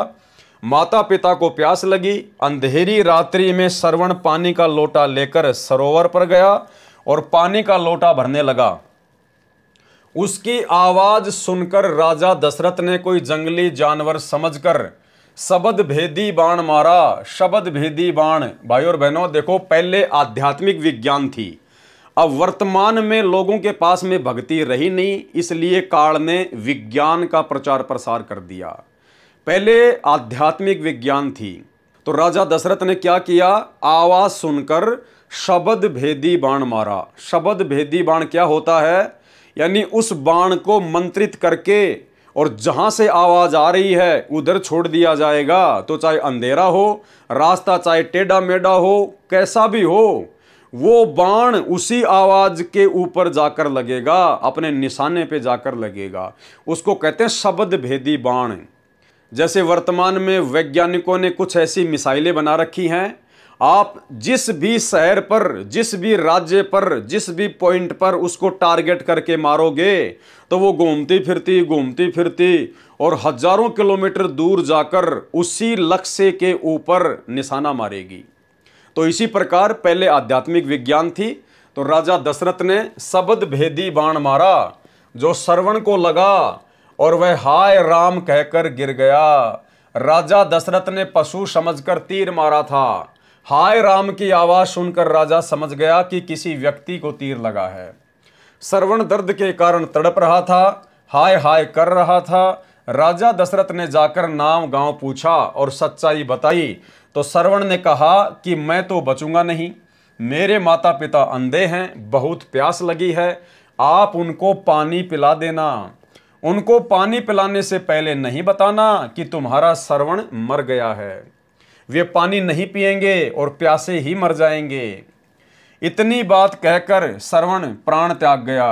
राजा दशरथ जल का लोटा भरकर श्रवण के माता पिता के पास गए। पैरों के कदमों की आवाज सुनकर पिता बोला कि बेटा श्रवण, पानी मिल गया। राजा दशरथ बिना बोले ही पानी पिलाने लगा। माता पिता ने कहा कि बेटा बोलता क्यों नहीं, लगता है तू हमसे तंग आ गया है, सच्ची बात बता, यदि दुखी हो चुका है तो हमें यहीं छोड़कर घर लौट जा बेटा, हम तुझे दुखी नहीं देख सकते। जब तू बोलकर माता पिता नहीं कहेगा हम पानी नहीं पिएंगे। विवश होकर राजा दशरथ ने सच्चाई बतानी पड़ी। तब दोनों ने हाय हाय करना शुरू कर दिया तथा राजा दशरथ को श्राप दे दिया कि आज हम अपने पुत्र के वियोग में प्राण त्याग रहे हैं, एक दिन राजा तू भी अपने पुत्र के वियोग में मरेगा। यानी भाइयों और बहनों, एक छोटा सा स्वतंत्र कर्म राजा दशरथ का, और वो स्वतंत्र कर्म उसी जन्म में उसकी अकाल मृत्यु का कारण बन गया। भाइयों और बहनों, आप और हमने यदि सतगुरु रामपाल जी परमेश्वर जी से उपदेश प्राप्त करके और यदि अपनी भक्ति को सफल करना है, क्योंकि देखो परमात्मा इतना सब कुछ प्रयास क्यों कर रहे हैं और क्यों अपने दासों से करवा रहे हैं, क्योंकि भाइयों और बहनों बहुत सारी बातें परमात्मा स्पष्ट रूप से सार्वजनिक तौर पर नहीं कह पाते हैं, तो उन बातों को परमात्मा अपनी पुस्तकों में लिख देते हैं, सत्संगों में संकेत कर देते हैं, और फिर अपने कुत्तों को परमात्मा थोड़ी बहुत सद्बुद्धि देके, सत्प्रेरणा देके समय आने पर उनका खुलासा करवाते हैं। तो गुरुदेव भगवान ने हमें क्या बताया कि जैसे मुसलमान धर्म के लोग कहते हैं कि मांस खाने का आदेश हमारे धर्म में अल्लाह का है, तो गुरुदेव भगवान ने क्या कहा कि मुसलमान धर्म में मांस खाने का आदेश अल्लाह का नहीं है। अरे उस अल्लाह ने तो 6 दिन में सृष्टि रची और 6 दिन में सृष्टि रचकर उसने जो भी नियम कायदे कानून बनाने थे वो सब कुछ लिखवा कर और फिर 7वें दिन वो तख्त पे जा बिराजा, वो तख्त पे जा बैठा। उसके बाद में यदि मांस खाने का आदेश कहीं से प्राप्त हुआ है, इस ब्रह्म के द्वारा यदि किसी में प्रवेश करके कोई आदेश दिया गया है या किसी भूत या पितर के माध्यम से कोई आदेश दिया गया है, तो वो आदेश उस अल्लाह का आदेश नहीं है। अल्लाह ने तो 6 दिन में सृष्टि रची, अपना जो भी विधान बनाना था, संविधान बनाना था, उन्होंने वेदों के माध्यम से बना दिया, लिख दिया, जो कि सर्व मानव जाति के लिए हैं। क्योंकि जिस समय परमात्मा ने ब्रह्मा जी को वेद दिए थे उस समय कोई भी धर्म धरती पर नहीं था, कोई हिंदू मुसलमान नहीं था, सिख ईसाई नहीं था, तो वेद सर्व के लिए हैं। तो परमेश्वर ने 6 दिन में सृष्टि रच के सारा विधि विधान बना के कि तुम्हारे को क्या खाना है, क्या नहीं करना है, खाने के लिए क्या क्या आदेश दिया है, पेड़ पौधे, फल फ्रूट, साग सब्जी, छोटे छोटे पौधे, काजू किशमिश सेव संतरा, ये सब कुछ परमेश्वर ने हमें खाने का आदेश दिया। मांस खाने का नहीं लिखा कहीं भी, ना बाइबल में ना श्री कुरान शरीफ में। तो परमात्मा ने तो जो भी आदेश देना था वो 6 दिन में दे दा के 7वें दिन अपने सतलोक में चले गए, तख्त पर विराजमान हो गए। उसके बाद यदि किसी भी धर्म में कोई भी मांस खाने का आदेश है तो भाई वो काल के द्वारा जीवों को भ्रमित करने के लिए, वो किसी प्रेत के माध्यम से या स्वयं किसी में प्रवेश करके जीवों के कर्म फोड़ने के लिए, वो उस काल अर्थात शैतान के आदेश हैं। तो ठीक इसी प्रकार भाई और बहनों, वर्तमान में सतगुरु रामपाल जी परमेश्वर जी के सत भक्ति मार्ग में उनके परिवार के द्वारा जो गंदगी फैला दी गई है, हमने उसको इस प्रकार से समझना है। सतगुरु रामपाल जी परमेश्वर जी ने जो भी कुछ हमें बताना था, समझाना था, जो भी नियम और मर्यादा हमें बतानी थी, समझानी थी, परमात्मा ने हजारों सत्संगों के माध्यम से बता दिया, समझा दिया, पुस्तकों में लिख दिया। यानी उन्होंने अपना पूरा संविधान, पूरा विधान अपने सत्संगों में और अपनी पुस्तकों में हमें दे दिया है। उसके बाद उनके जेल जाने के बाद में जो भी आदेश संगत को दिए जा रहे हैं, जो उनके नियमों के विरुद्ध हैं, उनके सत्संगों के विरुद्ध हैं, जैसे राजनीति करना, राजनेताओं का समर्थन करना, संगत से वोट डलवाना, पार्टी विशेष को वोट डलवाना, जगह जगह आश्रम खोलना, आश्रमों में ज्योति और पाठ करवाना, भक्तों से रक्तदान और देह दान करवाना, भक्तों को जगत वालों की रैलियों में बैठाना, धरनों पे बैठाना, गुंडों की सीबीआई जांच का समर्थन करवाना, ज्योति और पाठ का पैसा लेना कुपात्र होने के बावजूद। धनाना गांव में 50 लाख रुपए की लागत से बैडमिंटन का स्टेडियम बनवाना, धनाना गांव वालों के लिए बसें चलाना, एम्बुलेंस चलाना, गांव वालों के लिए भक्तों को मजदूर बनाकर रोडें ठीक करवाना, ये तमाम कर्म ये स्वतंत्र कर्म के तहत हैं। ये मनमाना आचरण है। सतलोक आश्रम मैनेजमेंट हरियाणा, ये सारे कुकर्म परमात्मा के विधान के विपरीत इन आश्रम मैनेजमेंट वालों में कुप्रेरणा करके, क्योंकि जब भगत की मर्यादा टूट जाती है, जब भगत गुरु को मानुष मानता है तो काल का दाव लगता है। तो जिस प्रकार मुसलमान धर्म में या हिंदू धर्म में उस शैतान ने, उस काल ने किसी प्रेत के माध्यम से या किसी अन्य में मुल्ला मौलवी के अंदर प्रवेश करके उस समाज को बिगाड़ दिया झूठे आदेश दे दे के, उसी प्रकार इस काल ने, इस शैतान ने, इस ब्रह्म ने सतगुरु रामपाल जी परमेश्वर जी के कलयुगी परिवार में प्रवेश करके या किसी अन्य भक्तों में कुप्रेरणा करके संगत से 2014 बरवाला कांड के बाद ये तमाम प्रकार के जो कुकर्म, जो भक्ति विरुद्ध कर्म करवाए गए हैं, ये सब के सब शैतान की प्रेरणा से है। गुरुदेव भगवान का कोई आदेश नहीं है, उनका कोई विधान नहीं है। उन्होंने जो कुछ कहना था, जो कोई आदेश देना था, उन्होंने नियम बताए हुए हैं। सत्संगों में सारी जानकारी दी हुई है, पुस्तकों में लिखा हुआ है, और उनकी पुस्तकों में और उनकी सत्संगों में कहीं भी राजनीति का कोई उल्लेख नहीं है कि भक्तों ने पार्टी विशेष को देखकर वोट देना चाहिए, या भक्तों ने राजनेताओं का कुत्ता बनकर उनका समर्थन करना चाहिए, या भक्तों ने राजनेताओं की रैलियों में धक्के खाने के लिए जाना चाहिए। गुरुदेव भगवान की किसी भी पुस्तक में, किसी भी सत्संग में कोई जिक्र नहीं है कि भक्तों ने रक्तदान करना चाहिए या देह दान करना चाहिए इस प्रकार से आश्रम में या फिर कैंपों में। गुरुदेव का कोई आदेश नहीं है किसी पुस्तक में, किसी भी सत्संग में कि भक्तों ने गुंडों की सीबीआई जांच का समर्थन करना चाहिए या 2-3% आरक्षण के लिए जगत वालों के साथ मिलकर सरकार का विरोध करना चाहिए। कोई आदेश नहीं गुरुदेव भगवान का कि मेरी गैर हाजिरी में सत्संग सुनने के लिए आश्रम में आना चाहिए, जबकि घर घर में आश्रम है। तो भाइयों और बहनों, ये तमाम प्रकार के कर्म स्वतंत्र कर्म हैं, ये क्रियावान कर्म हैं, और इस काल ने एक सोची समझी साजिश के तहत 25% कर्म करने की छूट, स्वतंत्रता इस जीव को इसीलिए दी है कि जब इसको कोई पूर्ण संत मिल जाएगा, सच्चा सतगुरु मिल जाएगा, मेरे जाल से बाहर निकलने की जानकारी देगा, भक्ति विधि देगा, तो मैं इनको स्वतंत्र कर्मों के माध्यम से विचलित करूंगा, भ्रमित करूंगा, कुप्रेरणा करके उन लोगों में जिन लोगों पर वो नादान संगत अंधविश्वास करती है। तो अंधविश्वास तो भगत ने करना चाहिए अपने गुरुदेव पर और अपने गुरुदेव की बातों पर, लेकिन संगत ने वर्तमान में अंधविश्वास कर लिया गुरुदेव के काल प्रेरित कलयुगी परिवार पर, अपने अपने नामदान संचालकों पर, कोऑर्डिनेटरों पर, जो किसी भी प्रकार की कोई भी मर्यादा में नहीं है। तो भाई और बहनों, स्वतंत्र कर्म क्या हैं ये समझ में आ जाना चाहिए। और वर्तमान में संत रामपाल जी की 90% संगत को काल ने स्वतंत्र कर्मों के माध्यम से ठगा है और वर्तमान में लगातार ठगने की दिशा में दौड़ रहा है। एक दिन राजा तू भी अपने पुत्र के वियोग में मरेगा, ये कहकर रो रो कर प्राण त्याग दिए। राजा दशरथ ने बहुत कहा कि मैं आपका पोषण करूंगा, नौकर नौकरानी सेवा में रख दूंगा, आप ऐसा न कहें और न मरें। परंतु कुछ ही घंटों में दोनों ने तड़प तड़प कर प्राण त्याग दिए, मर गए। उस कर्म का फल राजा दशरथ को उसी जीवन में भोगना पड़ा, क्योंकि वो राजा दशरथ का स्वतंत्र कर्म था। अरे भैया, वो तालाब राजा दशरथ के बाप का थोड़ी था। अरे वो जंगल में था, तो जंगल में जानवर कहाँ पिएंगे पानी? जंगली जानवर क्या आसमान में जाके पानी पी के आएंगे क्या? लेकिन ये राजा दशरथ का स्वतंत्र कर्म था। उसने अपनी तरफ से साधु संतों के लिए ये सोचा कि इस तालाब का पानी बहुत अच्छा है, कोई जानवर इसको गंदा ना कर दे, क्योंकि इन साधु संतों ने मुझे आशीर्वाद दिया, इन्होंने यज्ञ किया है, तब जाकर जो है मेरे ये रामचंद्र जो है ये पैदा हुआ है। तो उसकी मनमानी धारणा थी, उसकी मनमानी सोच थी, और उसी मनमानी सोच के तहत उसने मनमाना आचरण किया। उसने खुद जाकर तालाब पर पानी की रक्षा करने का ठेका लिया, जिम्मा लिया। वो उसका स्वतंत्र कर्म था, जिसके तहत श्रवण मारा गया।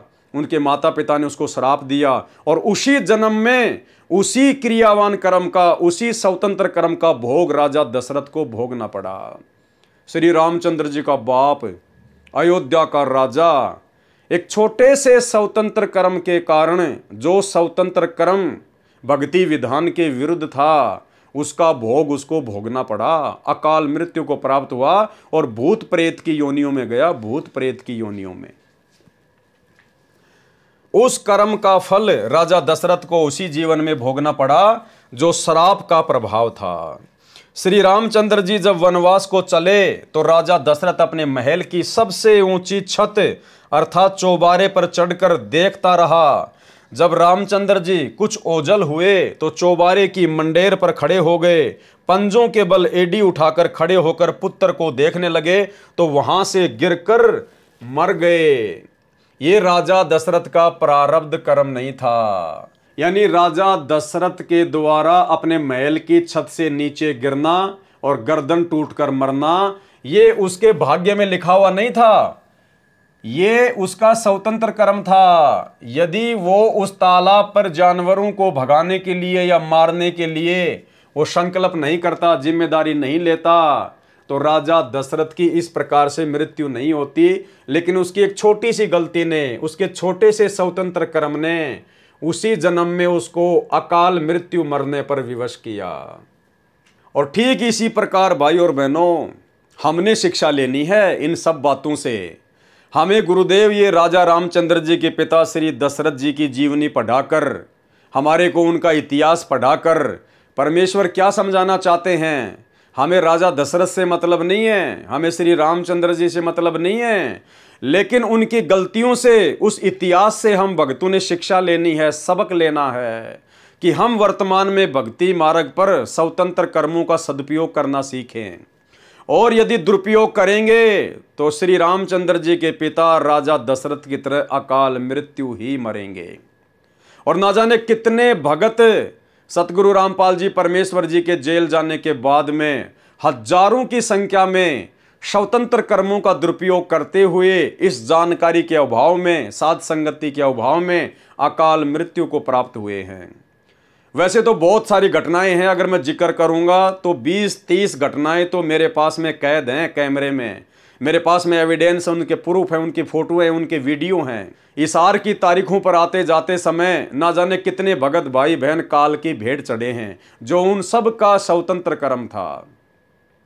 सतगुरु रामपाल जी परमात्मा का किसी भगत को कोई आदेश नहीं था ज्ञान आधार से कि भगतों आप हिसार कोर्ट में जब मेरी तारीख पड़ती है तो आप जी मेरी तारीखों पे आया करो, यहाँ पर भीड़ इकट्ठी किया करो, प्रशासन को परेशान किया करो, दुखी किया करो, और ना किसी को गुरुदेव भगवान के कोई दर्शन होते थे। ये सारा का सारा मनमाना आचरण था, सतलोक आश्रम मैनेजमेंट हरियाणा के द्वारा करवाया जाता था काल प्रेरणा से। ये स्वतंत्र कर्म था, ये वो 25% स्वतंत्र कर्मों के तहत मनमाना आचरण हो रहा था।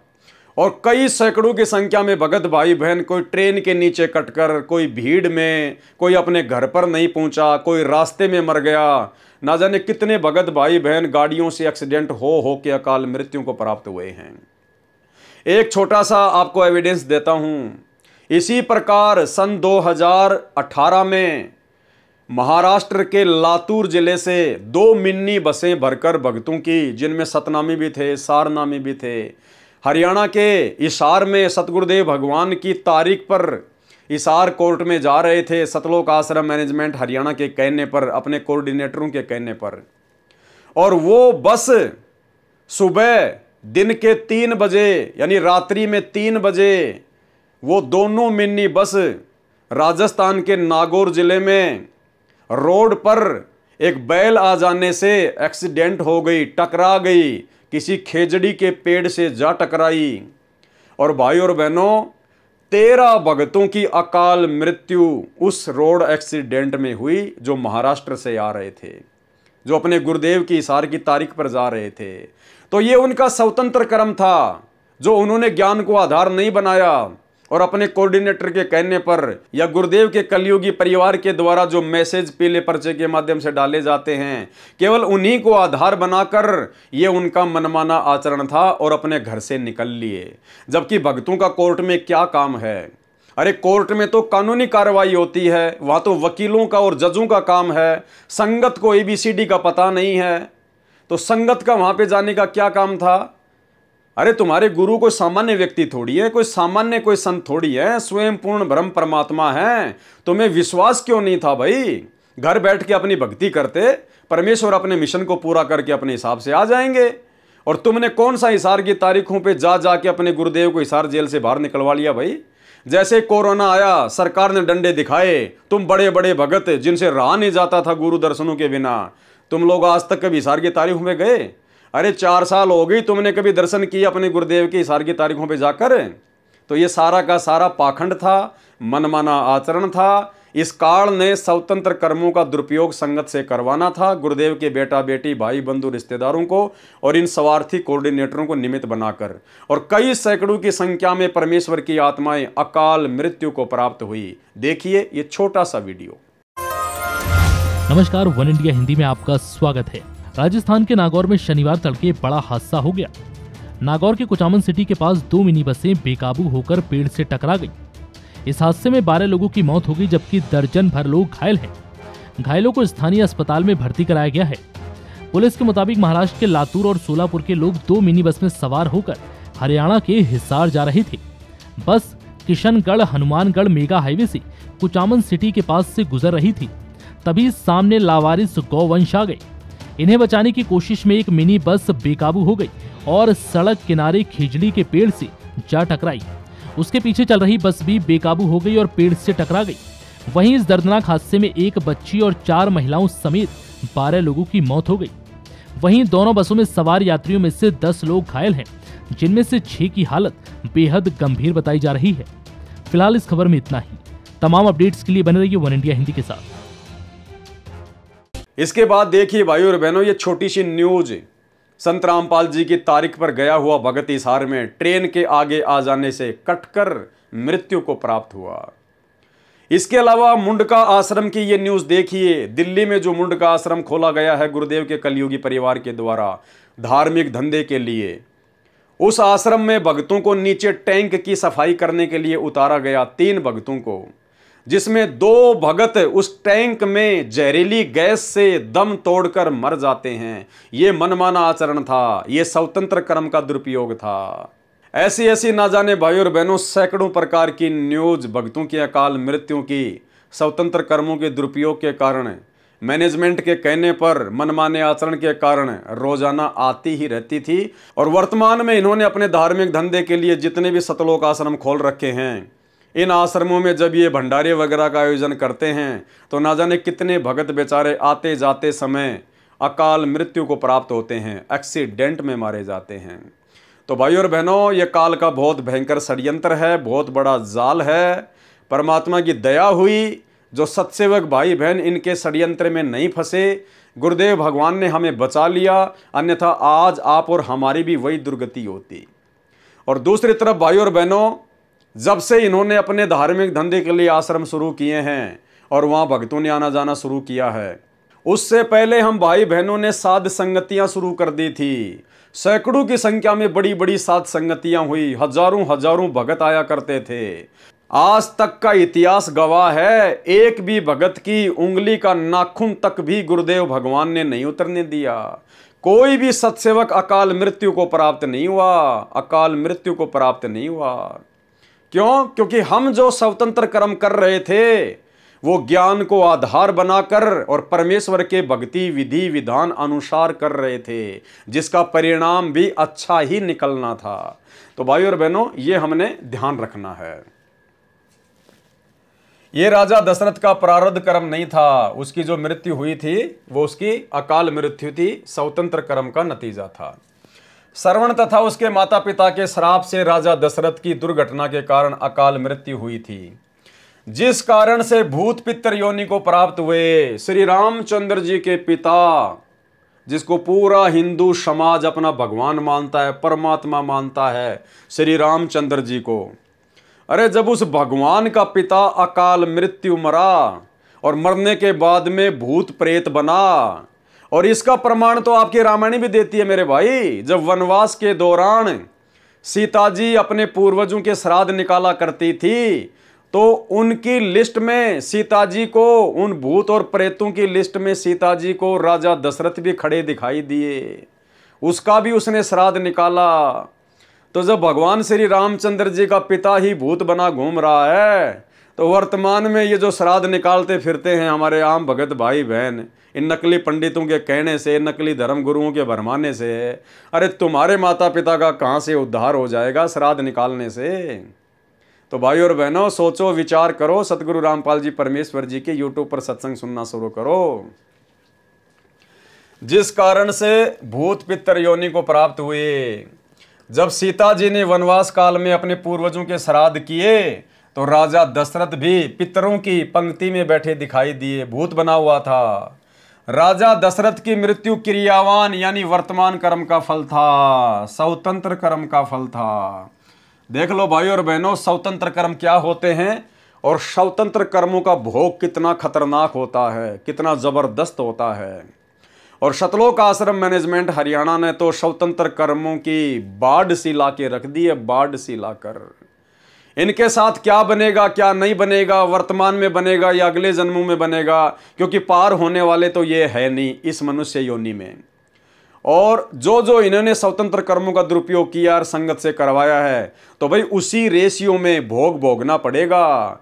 क्योंकि सतलोक आश्रम मैनेजमेंट हरियाणा को स्वतंत्र कर्म करने और करवाने के लिए संगत ने प्रेरित किया है। अगर संगत इनका आर्थिक रूप से और शारीरिक रूप से सहयोग ना करती तो ये लोग किसी भी प्रकार से अपने कर्म नहीं फोड़ पाते। लेकिन संगत ने अंधी होकर इन कुपात्रों को गुरुदेव के ज्ञान को आधार ना बनाकर ज्योति और पाठ का जो पैसा दिया है, शारीरिक रूप से इन आश्रमों में जो सहयोग किया है, इन आश्रमों को बनाने के लिए जो जमीन दी है, जो पैसा दिया है, जो मजदूर बनकर ये लगे रहे, ये सारे के सारे इनके स्वतंत्र कर्म थे। इनका भोग सबको भोगना पड़ेगा। अरे गुरुदेव भगवान का गला बैठ गया ये कहते कहते कि गुरु बिन दान पुण्य जो कर ही मिथ्या होए कभू न फल ही।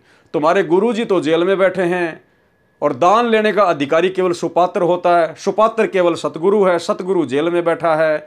तुम किसको दान दे रहे हो? इन आश्रमों में जाकर किसको दान दे रहे हो? किसको ज्योति पाठ दे रहे हो? किसको जमीन दान कर रहे हो? कुपात्रों को। गुरु बिन माला फेरते, गुरु बिन देते दान, गुरु बिन दोनों निष्फल है, चाहे पूछो वेद पुराण। अरे तुम्हारे गुरुदेव तो हिसार की जेल में बैठे हुए हैं, उनको तो 2 टाइम की रोटी और 2 जोड़ी कपड़े सरकार की तरफ से मिलते हैं। फिर तुम्हारा ये अरबों खरबों का दान कहाँ जा रहा है? ये राजनीति में जा रहा है, आरक्षणबाजी में जा रहा है, गुंडों की सीबीआई जांच में जा रहा है, अपने ऐसो आराम में जा रहा है। हाल ही एक भगत भाई जो कि धनाना आश्रम में गया हुआ था, वो प्लम्बर का काम करता था, तो गुरुजी का जो छोटा लड़का है मनोज, वो अपने घर पर कुछ काम करवाने के लिए, कुछ नल वगैरह की फिटिंग करवाने के लिए उस भगत को अपने घर पे ले जाता है। उस भगत ने बाद में बताया कि भगत जी मैं तो दंग रह गया, गुरुजी के छोटे बेटे की कोठी देखकर, इतना आलीशान मकान, इतने ऐसो आराम के साधन, भगत जी मैं तो दंग रह गया। मेरी आंखें फटी की फटी रह गई कि भाई संगत के दान का तो ये लोग यहां दुरुपयोग कर रहे हैं। गुरुदेव भगवान तो कहते हैं कि भगत को ये नाम लेने के बाद, 13वें पंथ में आने के बाद में बड़े बड़े आलीशान मकान बनाने की जरूरत नहीं है। घर तो 3.5 हाथ, घना तो 4.25, और इससे अधिक जो चाहता है उसको नहीं विचार। बोला भगत जी मेरे तो आंखें फटी की फटी रह गई, मैंने तो किसी मंत्री का मकान भी ऐसा नहीं देखा अपने जीवन में। ऐसा गजब का मकान इन्होंने संगत के दान से बना रखा है। और भगत जी उस घर में मुझे घुटन हो रही थी बहुत भयंकर कि मेरे प्राण ना निकल जाएं, क्योंकि वहां भक्तिकार गुरुदेव भगवान के आशीर्वाद का नामो निशान भी नहीं। तो भाई और बहनों, ये हो रहा है वर्तमान में स्वतंत्र कर्मों के दुरुपयोग के चलते। ऐसे ही जब पहले रोहतक के सिंहपुरा में जो आश्रम था, वहां पर जो भगत भाई बहन जाया करते थे, तो ऐसे ही गुरुदेव के घर पर, यानी उनकी जो पत्नी रहती है, जो कलियुगी पत्नी, जिसको आप लोग अनारो माई कहते हैं, उसके घर पर थोड़ा बहुत काम करने के लिए कुछ भगत चले गए। और वहां भगतों ने देखा कि माई ने तो 30-40 कमरे बनवा रखे हैं, 30-40 कमरे।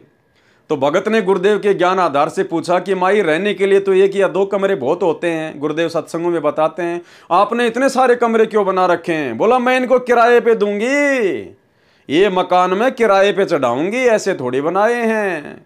तो भाई और बहनों, ये पूरा का पूरा काल का षड्यंत्र आप लोगों को मोहरा बनाकर आपकी मर्यादा तोड़वाने के लिए और आप भाई बहनों की भक्ति को बर्बाद करवाने के लिए स्वतंत्र कर्मों के दुरुपयोग के तहत काल के द्वारा गुरुदेव के कलयुगी परिवार को निमित्त बनाकर करवाए जा रहे हैं। सावधान हो सको तो हो लेना। और जो भगत गुरुदेव के बेटे के साथ में, मनोज के साथ में उसकी आलीशान कोठी में जाके आया है, एक छोटी सी ऑडियो सुन लीजिए जब उसने किसी भगत भाई को ये बात बताई। सुनिए। हाँ भगत जी क्या बोल रहे थे आप बोलो, मैं रिकॉर्डिंग कर लिया। गुरुजी के लड़के जो मनोज है ना, हाँ मनोज है या पता नहीं छोटे वाली है, पता नहीं किसके घर में, तो उनके यहाँ घर पे गए होंगे वो। हाँ तो ये बता रहे थे कि वहाँ पे घर पे रुकने का वो चोटी लगाने गए उनकी, वहाँ उनको बोल दिया, वो प्लम्बर का काम कर रहे थे वहाँ धनाना में, तो धनाना से वहाँ बुलाया हुआ वहाँ लगाने के लिए, तो वहाँ चोटी लगा के आए, तो VIP चोटी थी, वहाँ गए लगाने के लिए। तो वो कह रहे थे कि बहुत बेहतरीन VIP कोठी बना रखी है आउटसाइड में, जो किसी को पता ना हो वहाँ पे। अच्छा में।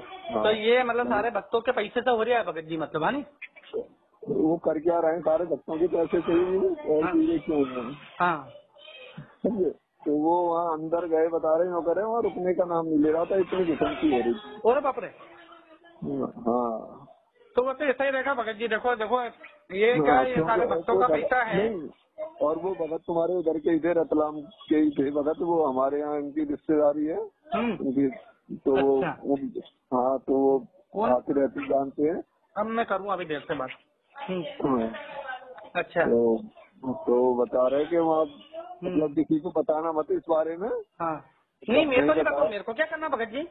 नहीं वो हमसे कह रहे थे कि किसी को बताना मतलब उनके घर पे VIP ये सारा कुछ 25-25 लाख रुपए की गाड़ी लेने के आदमी को और भी कॉल करवाने के लिए सब क्या है, कहाँ का पैसा है, सारा मैनेजमेंट का क्या था, सब भक्तों का पैसा है।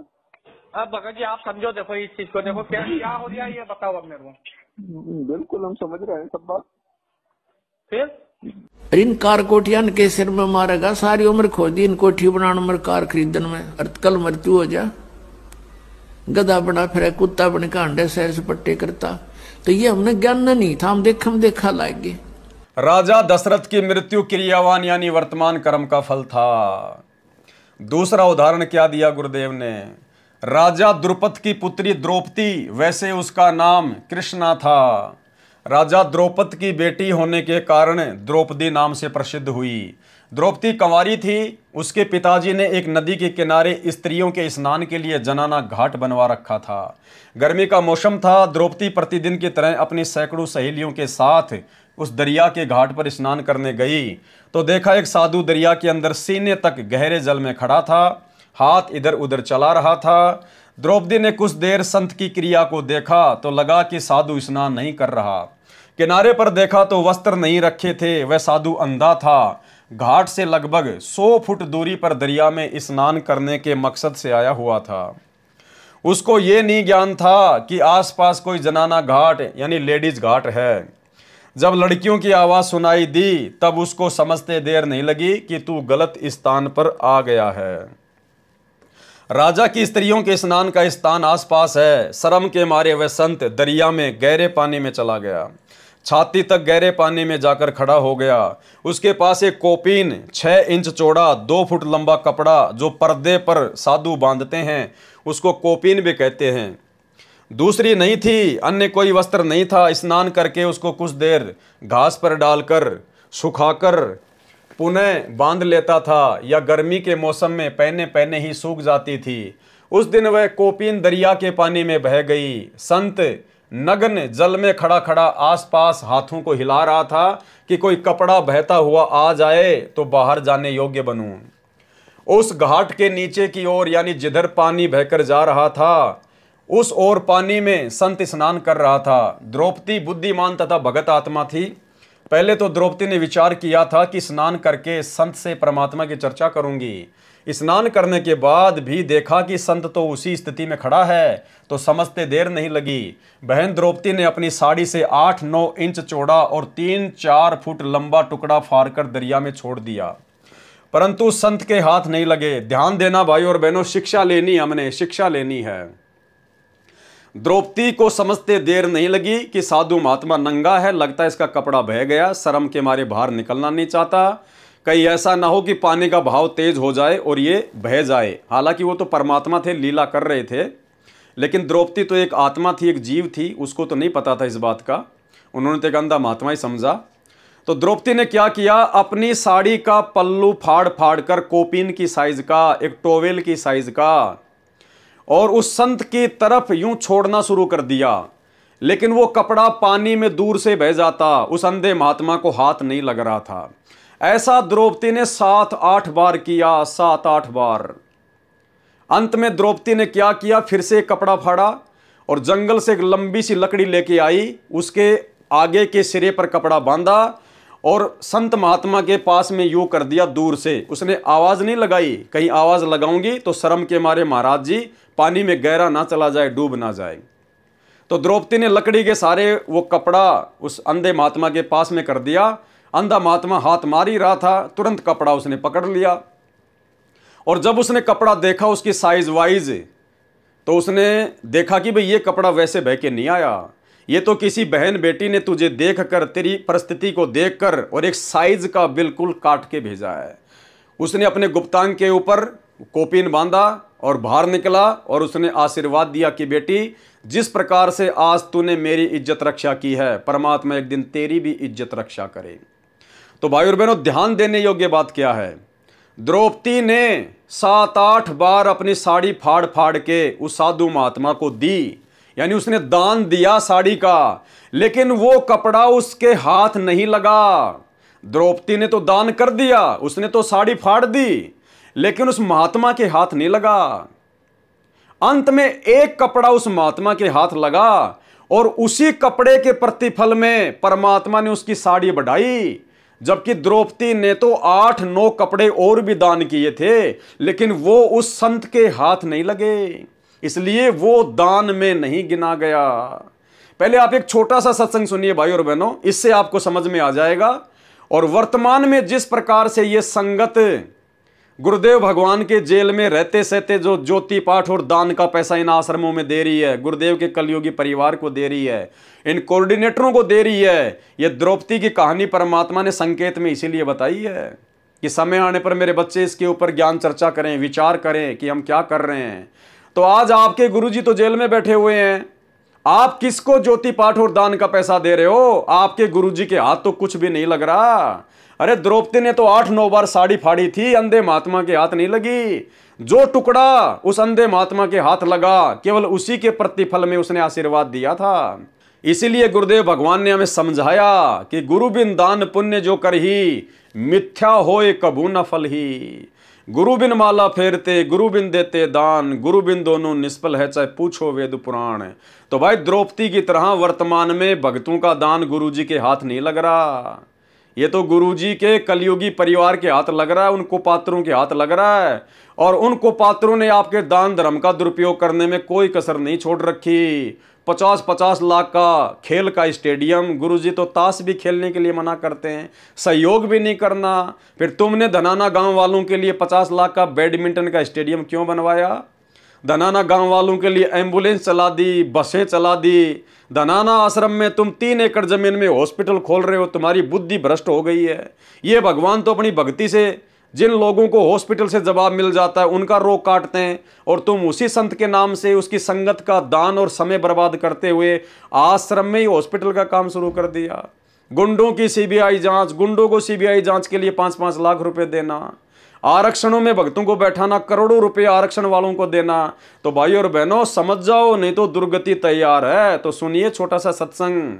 द्रौपदी ने 7-8 बार साड़ी फाड़ी, लेकिन अंधे महात्मा के हाथ नहीं लगी।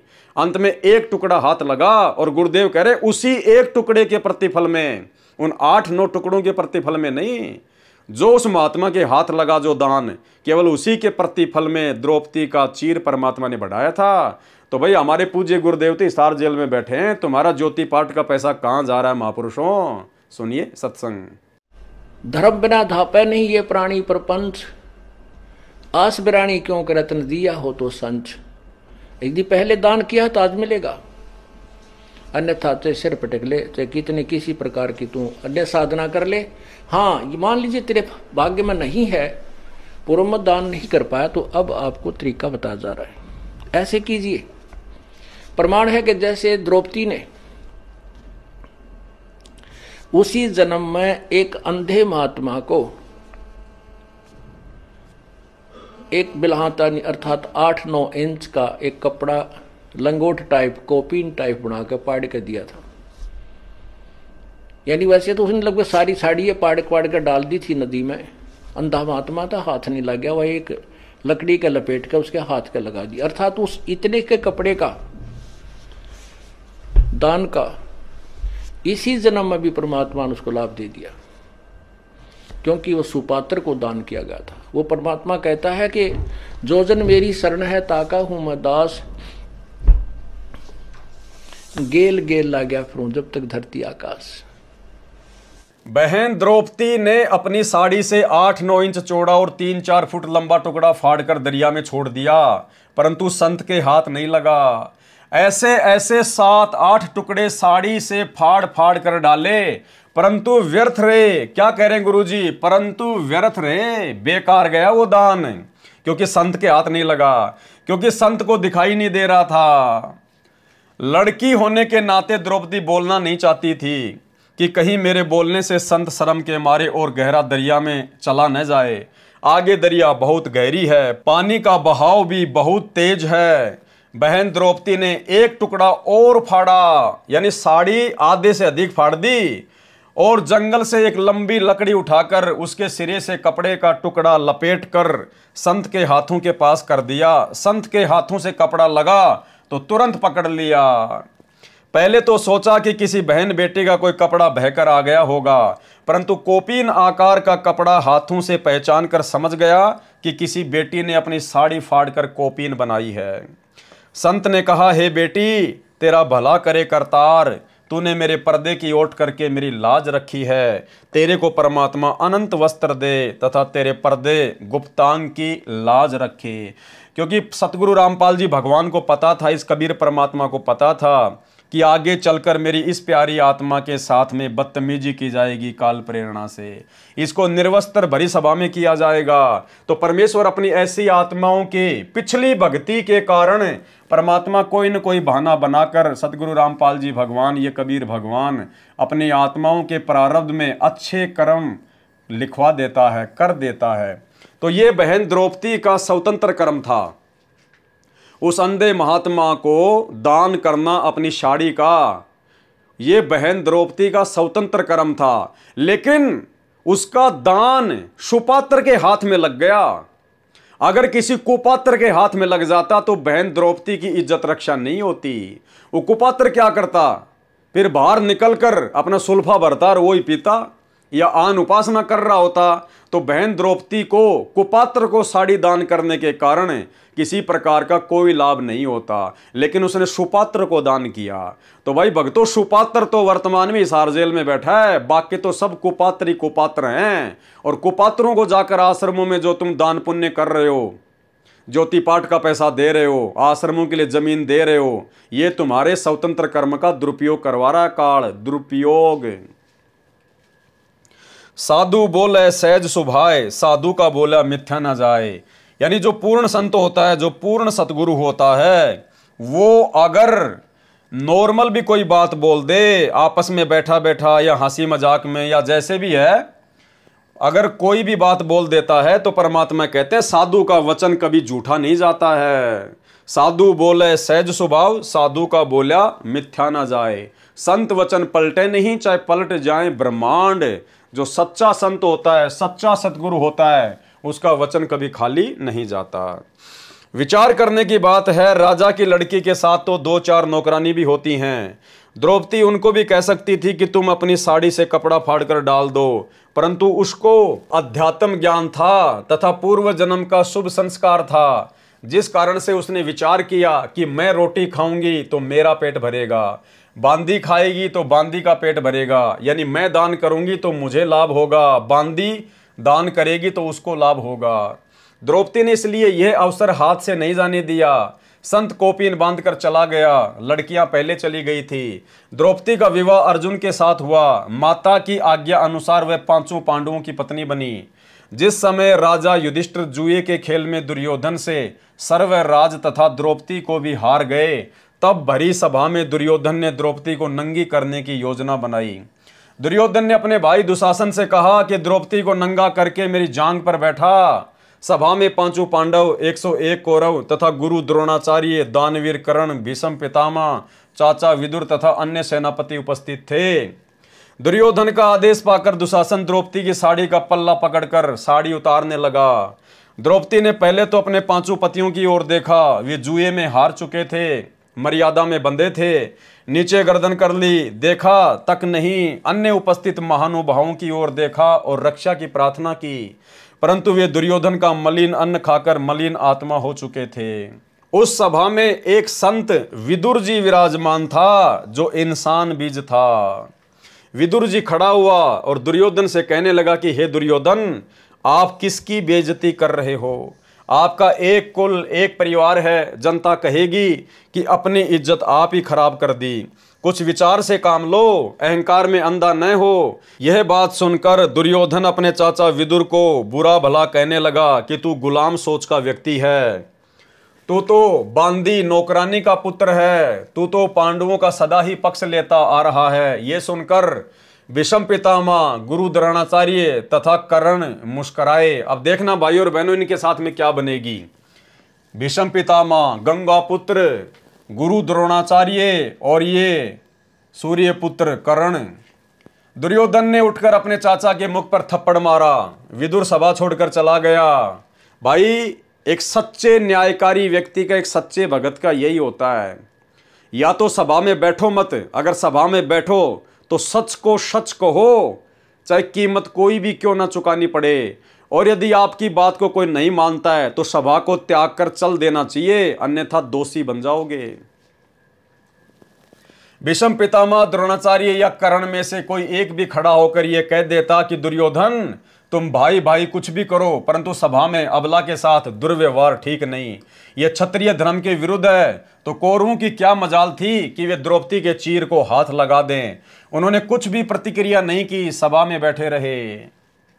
पाठक जन विचार करें भाई और बहनों, भीष्म पितामह, द्रोणाचार्य और कर्ण इतने जबरदस्त योद्धा थे, सूरवीर थे।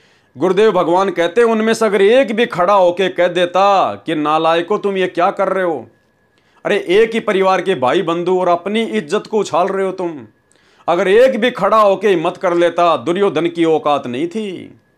ठीक इसी प्रकार भाई और बहनों, साध संगतियां जो गुरु महिमा के अंतर्गत होती हैं, हम किसी का कोई बुरा नहीं कर रहे थे, हम कोई भक्ति मर्यादा विरुद्ध कार्य नहीं करते, अपने गुरु को भोग लगाते हैं, गुरु की महिमा करते हैं, ज्ञान आधार से चर्चा करते हैं, भाई बहनों को समझाने के लिए संगत में काल प्रेरणा से जो गलतियां काल करवाता है उनकी जानकारी देते हैं। और हमारे तो वीडियो सार्वजनिक होते हैं, हर साथ संगति का वीडियो या तो हम लाइव चलाते थे या फिर उसके बाद में फेसबुक और यूट्यूब पर वीडियो बना बना के डाले जाते हैं। कोई माई का लाल एक भी पॉइंट उनमें गलत साबित नहीं कर सकता, जितनी हमारी बुद्धि ने काम किया, बाकी हम भी जीव हैं। इसके बावजूद सतलोक आश्रम मैनेजमेंट हरियाणा के द्वारा, गुरुदेव के परिवार के द्वारा हम लोगों को मारा गया, पीटा गया, बदतमीजियां की गई, झूठे मुकदमे लगाए, जेल में डलवाए। और ये जितने भी स्टेट कोऑर्डिनेटर थे, जितने भी बड़े बड़े जो ये महापुरुष हैं, बड़े बड़े सेवादार हैं, ये सब भीष्म पितामह, कर्ण और द्रोणाचार्य की तरह नाटक देख रहे हैं, खुश हो रहे हैं कि हो गई पिटाई, हो गई जेल, उसको हो गई साथ संगति बंद, हमने साथ संगति कैंसिल करवा दी। भीष्म पितामह, कर्ण और द्रोणाचार्य की तरह ये बड़े बड़े स्टेट कोऑर्डिनेटर, बड़े बड़े सेवादार सतगुरु रामपाल जी परमेश्वर जी के काल प्रेरित कलयुगी परिवार का मलिन अन्न खाकर इनकी आत्मा मलिन हो चुकी है। भाई और बहनों, अगर इनमें से अगर 2-4 कोऑर्डिनेटर भी अगर हिम्मत कर लेते ना, स्टेट कोऑर्डिनेटर 2-4 भी अगर ज्ञान को आधार बनाकर, अगर जरा भी कॉमन सेंस को यूज करके कि भाई चलो ठीक है कुछ भी है, लेकिन वो कर तो गुरु महिमा रहे हैं, अरे वही गुरु जी का ज्ञान बता रहे हैं, गुरु जी के सत्संगों पे चर्चा कर रहे हैं, गुरु जी को भोग लगा रहे हैं, फिर उन्हें क्यों परेशान किया जाता है। आज समाज के अंदर बालाजी के, हनुमान जी के, माता जी के, शंकर जी के लाखों मंदिर हैं। कोई तो अपना कोई मंदिर पूजता है, कोई अपनी साधना कैसे करता है। क्या कोई दूसरा व्यक्ति आके कहता है कि भैया मैं तो दक्षिण मुखी हनुमान जी को पूजता हूं और तू ये उत्तर मुखी हनुमान जी को क्यों पूज रहा है? क्या वो लड़ाई झगड़ा करते हैं? क्या वो मारपीट करते हैं? एक ही हनुमान जी की पूजा कई प्रकार से होती है, लेकिन कोई किसी को आपत्ति नहीं है, कोई किसी को दिक्कत नहीं है, जो जैसा करेगा अपना पाएगा। लेकिन इन लोगों को आपत्ति क्यों हुई? क्योंकि इनका धार्मिक धंधा धीरे धीरे बंद होने की कगार पे आ गया, क्योंकि इन्होंने संत रामपाल जी के भक्ति मार्ग को धार्मिक धंधा बना लिया। उनके बेटा बेटी, भाई बंधु, रिश्तेदारों ने, इन कोऑर्डिनेटरों ने।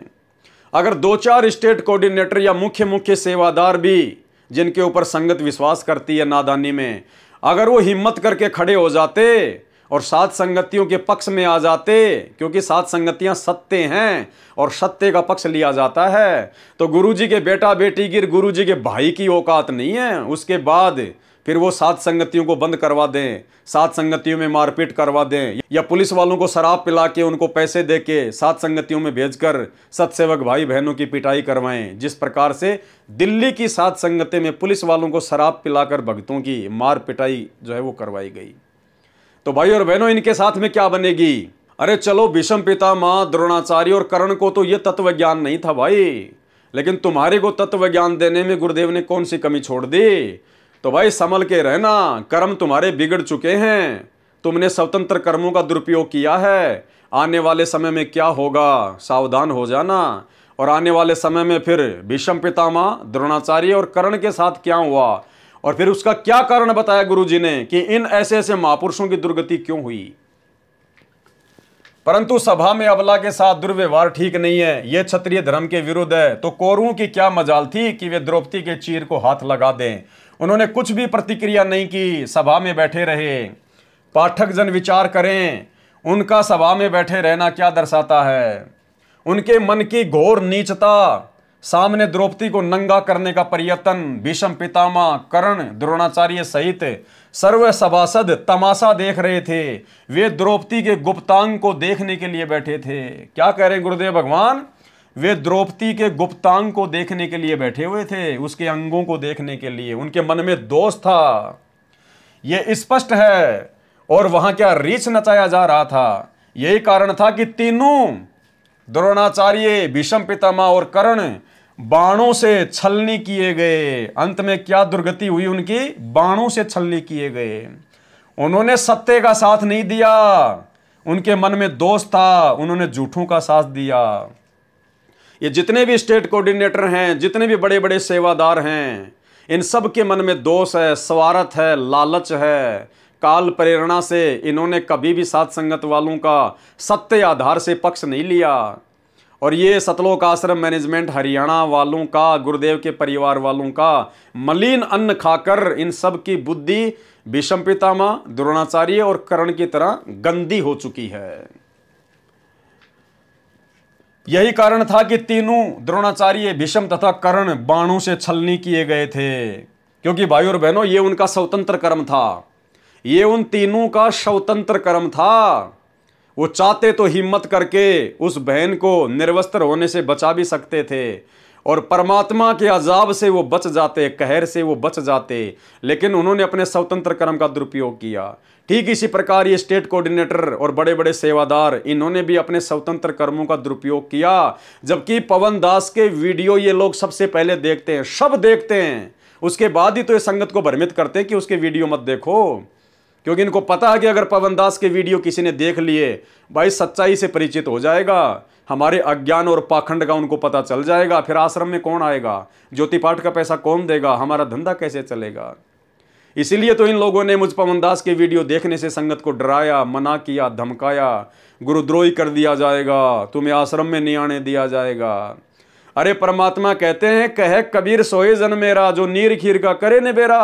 गुरुदेव तो कहते हैं कि मेरे भक्ति मार्ग में मेरा भगत तो वो है कि जो दोनों तरफ की बातों को देखे, सोचे, समझे और फिर मेरे ज्ञान आधार से निर्णय करे क्या सही है और क्या गलत है।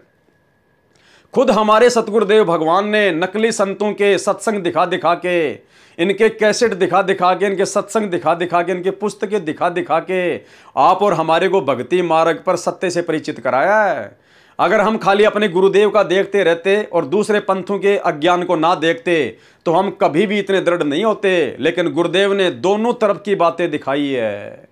एक असली जज वही होता है जो दोनों तरफ की बातें सुन के उसके बाद में फैसला लेता है। लेकिन यहाँ तो संगत को दूसरे पक्ष, साथ संगत वालों के वीडियो देखने के लिए डराया जा रहा है, धमकाया जा रहा है।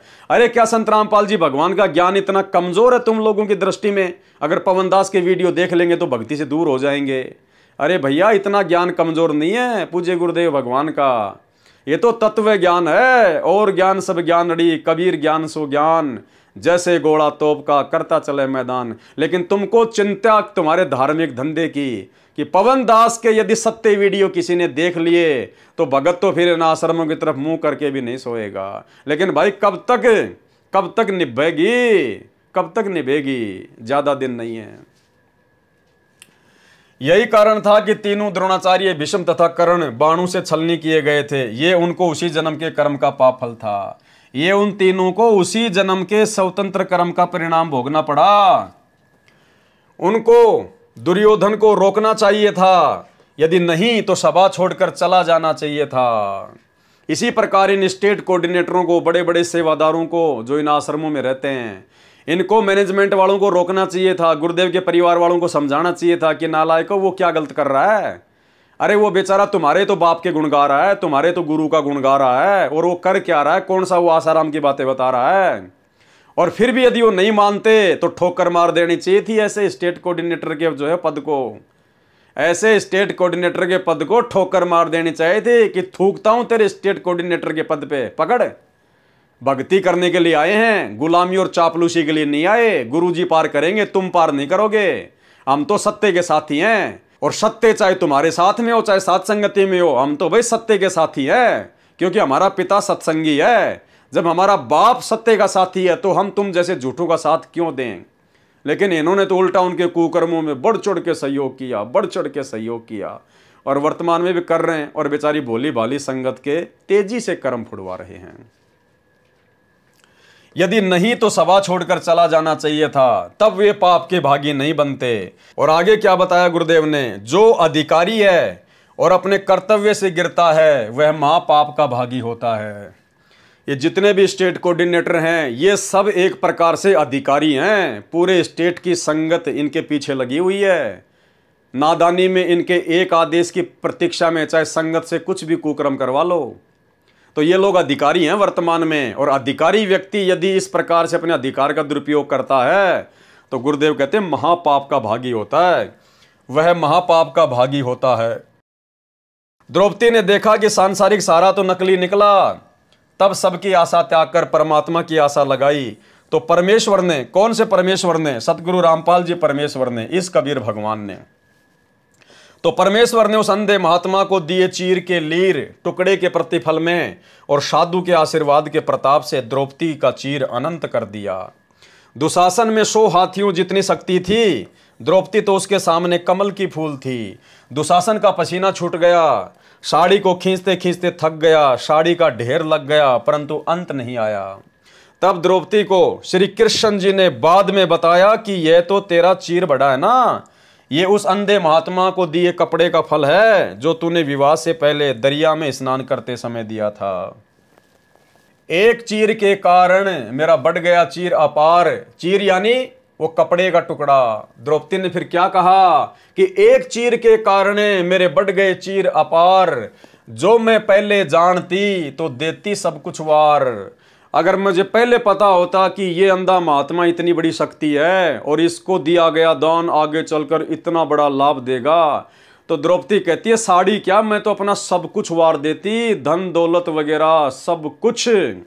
तो भाई और बहनों, द्रौपदी को तो बहुत लेट जाकर इस बात का पता चला, बाद में उसके हाथ से मौका छूट गया। लेकिन आप और हमारे सामने तो वर्तमान में वही महात्मा जिसने अंधे महात्मा का रोल किया, वही कबीर परमात्मा सतगुरु रामपाल जी वर्तमान में हमारे समक्ष प्रकट हैं। द्रौपदी के हाथ में तो बाद में मौका नहीं रहा, लेकिन आज आप और हमारे पास में तो मौका है। लेकिन ये मौके का फायदा हमने बहुत सोच समझ के उठाना है। वर्तमान में काल इसका दुरुपयोग करवा रहा है। गुरु भगवान बैठा जेल में और काल बाहर इनको पात्रों को ज्योति पाठ और दान का पैसा जो है दिलवा रहा है, और ये भक्तों के कर्म फोड़ रहे हैं सारे उल्टे काम करके। आप लोगों से कुछ भी नहीं छुपा हुआ है। तो अपने गुरुदेव भगवान को साक्षात जो दान दिया जाता है, या गुरुदेव के मुख कमल से सुनकर आमने सामने जो दान दिया जाता है, वो होता है सुपात्र को दिया हुआ दान। वो दान फिर इतना काम करता है कि एक लीर के कारण मेरे हो गए चीर अपार, और जो मुझे पहले पता होता मैं देती सब कुछ वार। तो कुछ भी वारो भक्ति मार्ग में, ज्ञान को आधार बनाकर सुपात्र के ऊपर वारो। अपने गुरुदेव भगवान के आने के बाद में इनके चरणों में अपना सब कुछ जो चाहो न्योछावर कर देना, लेकिन इनकी गैर हाजिरी में काल प्रेरणा से नादानी मत करना। कुपात्रों को, इनके परिवार को ज्योति पाठ और दान का पैसा मत देना। उनके कुक्रम भी आप लोगों के सामने हैं, सामने। एक चीर के कारण बढ़ गए चीर अपार, जो मैं पहले जानती तो देती सर्वस्वार, न्योछावर कर देती।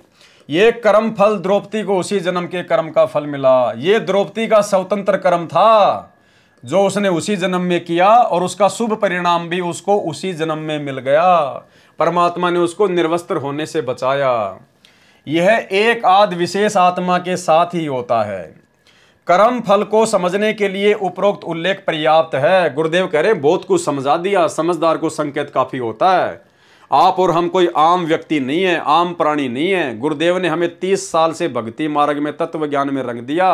अब हमने संकेतों को समझ लेना चाहिए। अब परमेश्वर को हम इतना दुखी ना करें, अब हमें परमेश्वर के संकेत समझ में आ जाने चाहिए। शब्द सैन सतगुरु की पहचान है, वो पावे अटल सुहाग रे। प्रश्न, क्या प्रारब्ध कर्म जो भाग्य में लिखा है बदला जा सकता है? यानी काल ने जो हमारे भाग्य में लिख दिया, जो 75% पाप और पुण्य का रेशियो निकाल के जो जीव को भोगना ही होता है, तो सवालकर्ता कह रहा है कि क्या वो प्रारब्ध कर्म जो भाग्य में लिखा है उसको बदला जा सकता है? उत्तर दिया गुरुदेव ने, जब पूर्ण संत जो परमेश्वर कबीर जी स्वयं या उनका कृपा पात्र संत मिल जाता है। अब यहां पर उनका कृपा पात्र संत लिखना गुरुदेव भगवान के लिए वर्तमान में थोड़ी सी मजबूरी है, क्योंकि डायरेक्ट उनको कोई परमात्मा नहीं मान सकता, इसलिए ये अपने आप को छुपाते हैं, अपने आप को पूर्ण परमात्मा का संत कहकर अपने आप को छुपाते हैं, जबकि ये स्वयं ही पूर्ण परमात्मा है। जब पूर्ण संत जो परमेश्वर कबीर जी स्वयं या उनका कृपा पात्र संत मिल जाता है, तो पाप कर्म जो प्रारब्ध में हैं या संचित कर्मों में हैं वह सत्य साधना से समाप्त हो जाता है। यानी जब आप सच्चे पूर्ण संत कबीर परमेश्वर की शरण में आ जाते हो, उपदेश ले लेते हो, क्योंकि भाई और बहनों एक समय में पृथ्वी पर एक ही संत होता है और वो केवल स्वयं कबीर भगवान ही होता है, पूर्ण परमात्मा होता है। एक समय में पृथ्वी पर एक ही संत होता है। सुनिए, इसलिए हमने उन नकली सतगुरुओं से बात नहीं बनेगी, एक समय में एक ही सतगुरु होता है। जैसे परमात्मा जब आए थे उन्होंने किसी को भी नाम देने का आदेश नहीं दिया था और स्वयं ही उपदेश दिया करते थे। 64 लाख से सुन के हो गए थे, उन सब के स्वयं ही गुरु थे, स्वयं ही सतगुरु थे। और एक समय में एक ही संत होता पूरी पृथ्वी पे उस परमेश्वर का। वैसे तो ये अन्य उपासना बताने वालों की तो गिनती ही नहीं है। और वो परम संत आज वर्तमान में सतगुरु रामपाल जी परमेश्वर हैं, ये पूर्ण कबीर साहिब हैं। तो जो इनकी शरण में आ जाता है, उसके बाद में काल ने हमारे भाग्य में संचित कर्मों से पाप और पुण्य निकालकर जो 75% हमारा प्रारब्ध बना दिया, भाग्य बना दिया है, उसको हल्का किया जा सकता है। उन प्रारब्ध कर्मों को काटा जा सकता है, उनको चेंज किया जा सकता है। सतगुरु जो चावे सो कर ही, 14 कोटि दूत यम डर ही, ओत भूत जम त्रास निवारे और चित्रगुप्त के कागज फाड़े। ये 75% जो चित्रगुप्त के द्वारा काल ने जो हमारे प्रारब्ध कर्म लिखवा दिए, सतगुरु उनको फाड़ सकता है और किसी की औकात नहीं, किसी के बस की बात नहीं है। जब पूर्ण संत जो सतगुरु परमेश्वर कबीर जी स्वयं या उनका कृपा पात्र संत मिल जाता है, तो पाप कर्म जो प्रारब्ध में है या संचित कर्मों में है वह सत्य साधना से समाप्त हो जाता है। कबीर जब ही सतनाम हृदय धर्यो भयो पाप को नाश, जैसे चिनगी अग्नि की पड़े पुराने घास। गरीब मासा घटे न तिल बदे, विदना लिखे जो लेख। विदना यानी इस काल ने, इस धर्मराज ने जो लेख लिख दिए 75%, कहते हैं जब तक आप पूर्ण संत की शरण में नहीं आओगे, मासा घटे ना, मासा यानी थोड़ा सा भी, और तिल बदे यानी तिल के जितना भी कोई उनके अंदर बदलाव नहीं कर सकता, बढ़ा नहीं सकता। गरीब मासा घटे ना तिल बदे, विधाता लिखे जो लेख, साचा सतगुरु मेट कर ऊपर मार दे मेख। गरीब जम जोरा जासे डरे, मिटे कर्म के लेख, अदली असल कबीर है कुल के सतगुरु एक। मिटे कर्म के लेख, चित्रगुप्त के कागजों का लेख मिटा देता है सतगुरु। जब तक पूर्ण संत कबीर जी की भक्ति नहीं करता और करवाता है, तब तक कबीर जी ने कहा है कर्म रेख टारी न टरे। वशिष्ठ मुनि से त्रिकाल योगी शोध के लगन धरे, सीता हरण मरण दशरथ का बण बण राम फिरे। भावार्थ, ऋषि वशिष्ठ जी राजा जनक के कुल गुरु थे। वे त्रिकालदर्शी, भूत भविष्य तथा वर्तमान की जानने वाले माने जाते थे। उन्होंने जनकपुरी में राम सीता के विवाह को 3 दिन आगे कर दिया था। बारात वहीं रुकी रही थी। उसी के पश्चात बारात को 3 दिन रोकने की परंपरा शुरू हुई थी, जो कालांतर में समाप्त प्राय हो चुकी है, जो वर्तमान में समाप्त हो चुकी है। इसलिए विवाह का लगन 3 दिन आगे किया था। ऋषि ने कारण बताया था कि यह मुहूर्त ठीक नहीं है, 3 दिन बाद शुभ लगन मुहूर्त है। शुभ लगन में किए विवाह से बच्चों के गृहस्थ जीवन में कोई आपत्ति नहीं आएगी। सुखी जीवन व्यतीत करेंगे। श्री रामचंद्र जी तथा सीता जी का विवाह ऋषि वशिष्ठ जी के बताए अनुसार शोध कर किए गए मुहूर्त में किया गया था। कबीर परमेश्वर जी ने बताया कि उस शुभ लगन से भाग्य अर्थात प्रारब्ध में कोई परिवर्तन नहीं हुआ। विवाह के तुरंत पश्चात श्री रामचंद्र तथा सीता व लक्ष्मण का वनवास हुआ। वन से सीता का अपहरण हुआ। श्री रामचंद्र जी वन वन भटक रहा था। पुत्र वियोग में राजा दशरथ की मृत्यु हो गई। घर में कहर हो गया। पूर्ण संत बिना कर्म का फल भोगना ही पड़ता है। कर्म बोध पेज नंबर 165 पर। कबीर कर्म फांस छूटे नहीं के तो करो उपाय। सदगुरु मिले तो उबरे नहीं तो परले जाए। कबीर सागर के अध्याय कर्मबोध का सारांश संपूर्ण हुआ। सत्य साहिब यानी सतगुरु रामपाल जी भगवान, सच्चा परमात्मा, अविनाशी परमात्मा। तो भाई और बहनों, आज के वीडियो में केवल इतना ही। कल रात्रि 8 बजे सभी भाई बहन फिर से दास के Facebook page Pawan Das is live के ऊपर लाइव जुड़िए। और तब तक गुरुदेव भगवान हम सबको आज्ञा दें, इजाज़त दें, आशीर्वाद दें। बंदी छोड़ सतगुरु रामपाल जी भगवान की जय हो।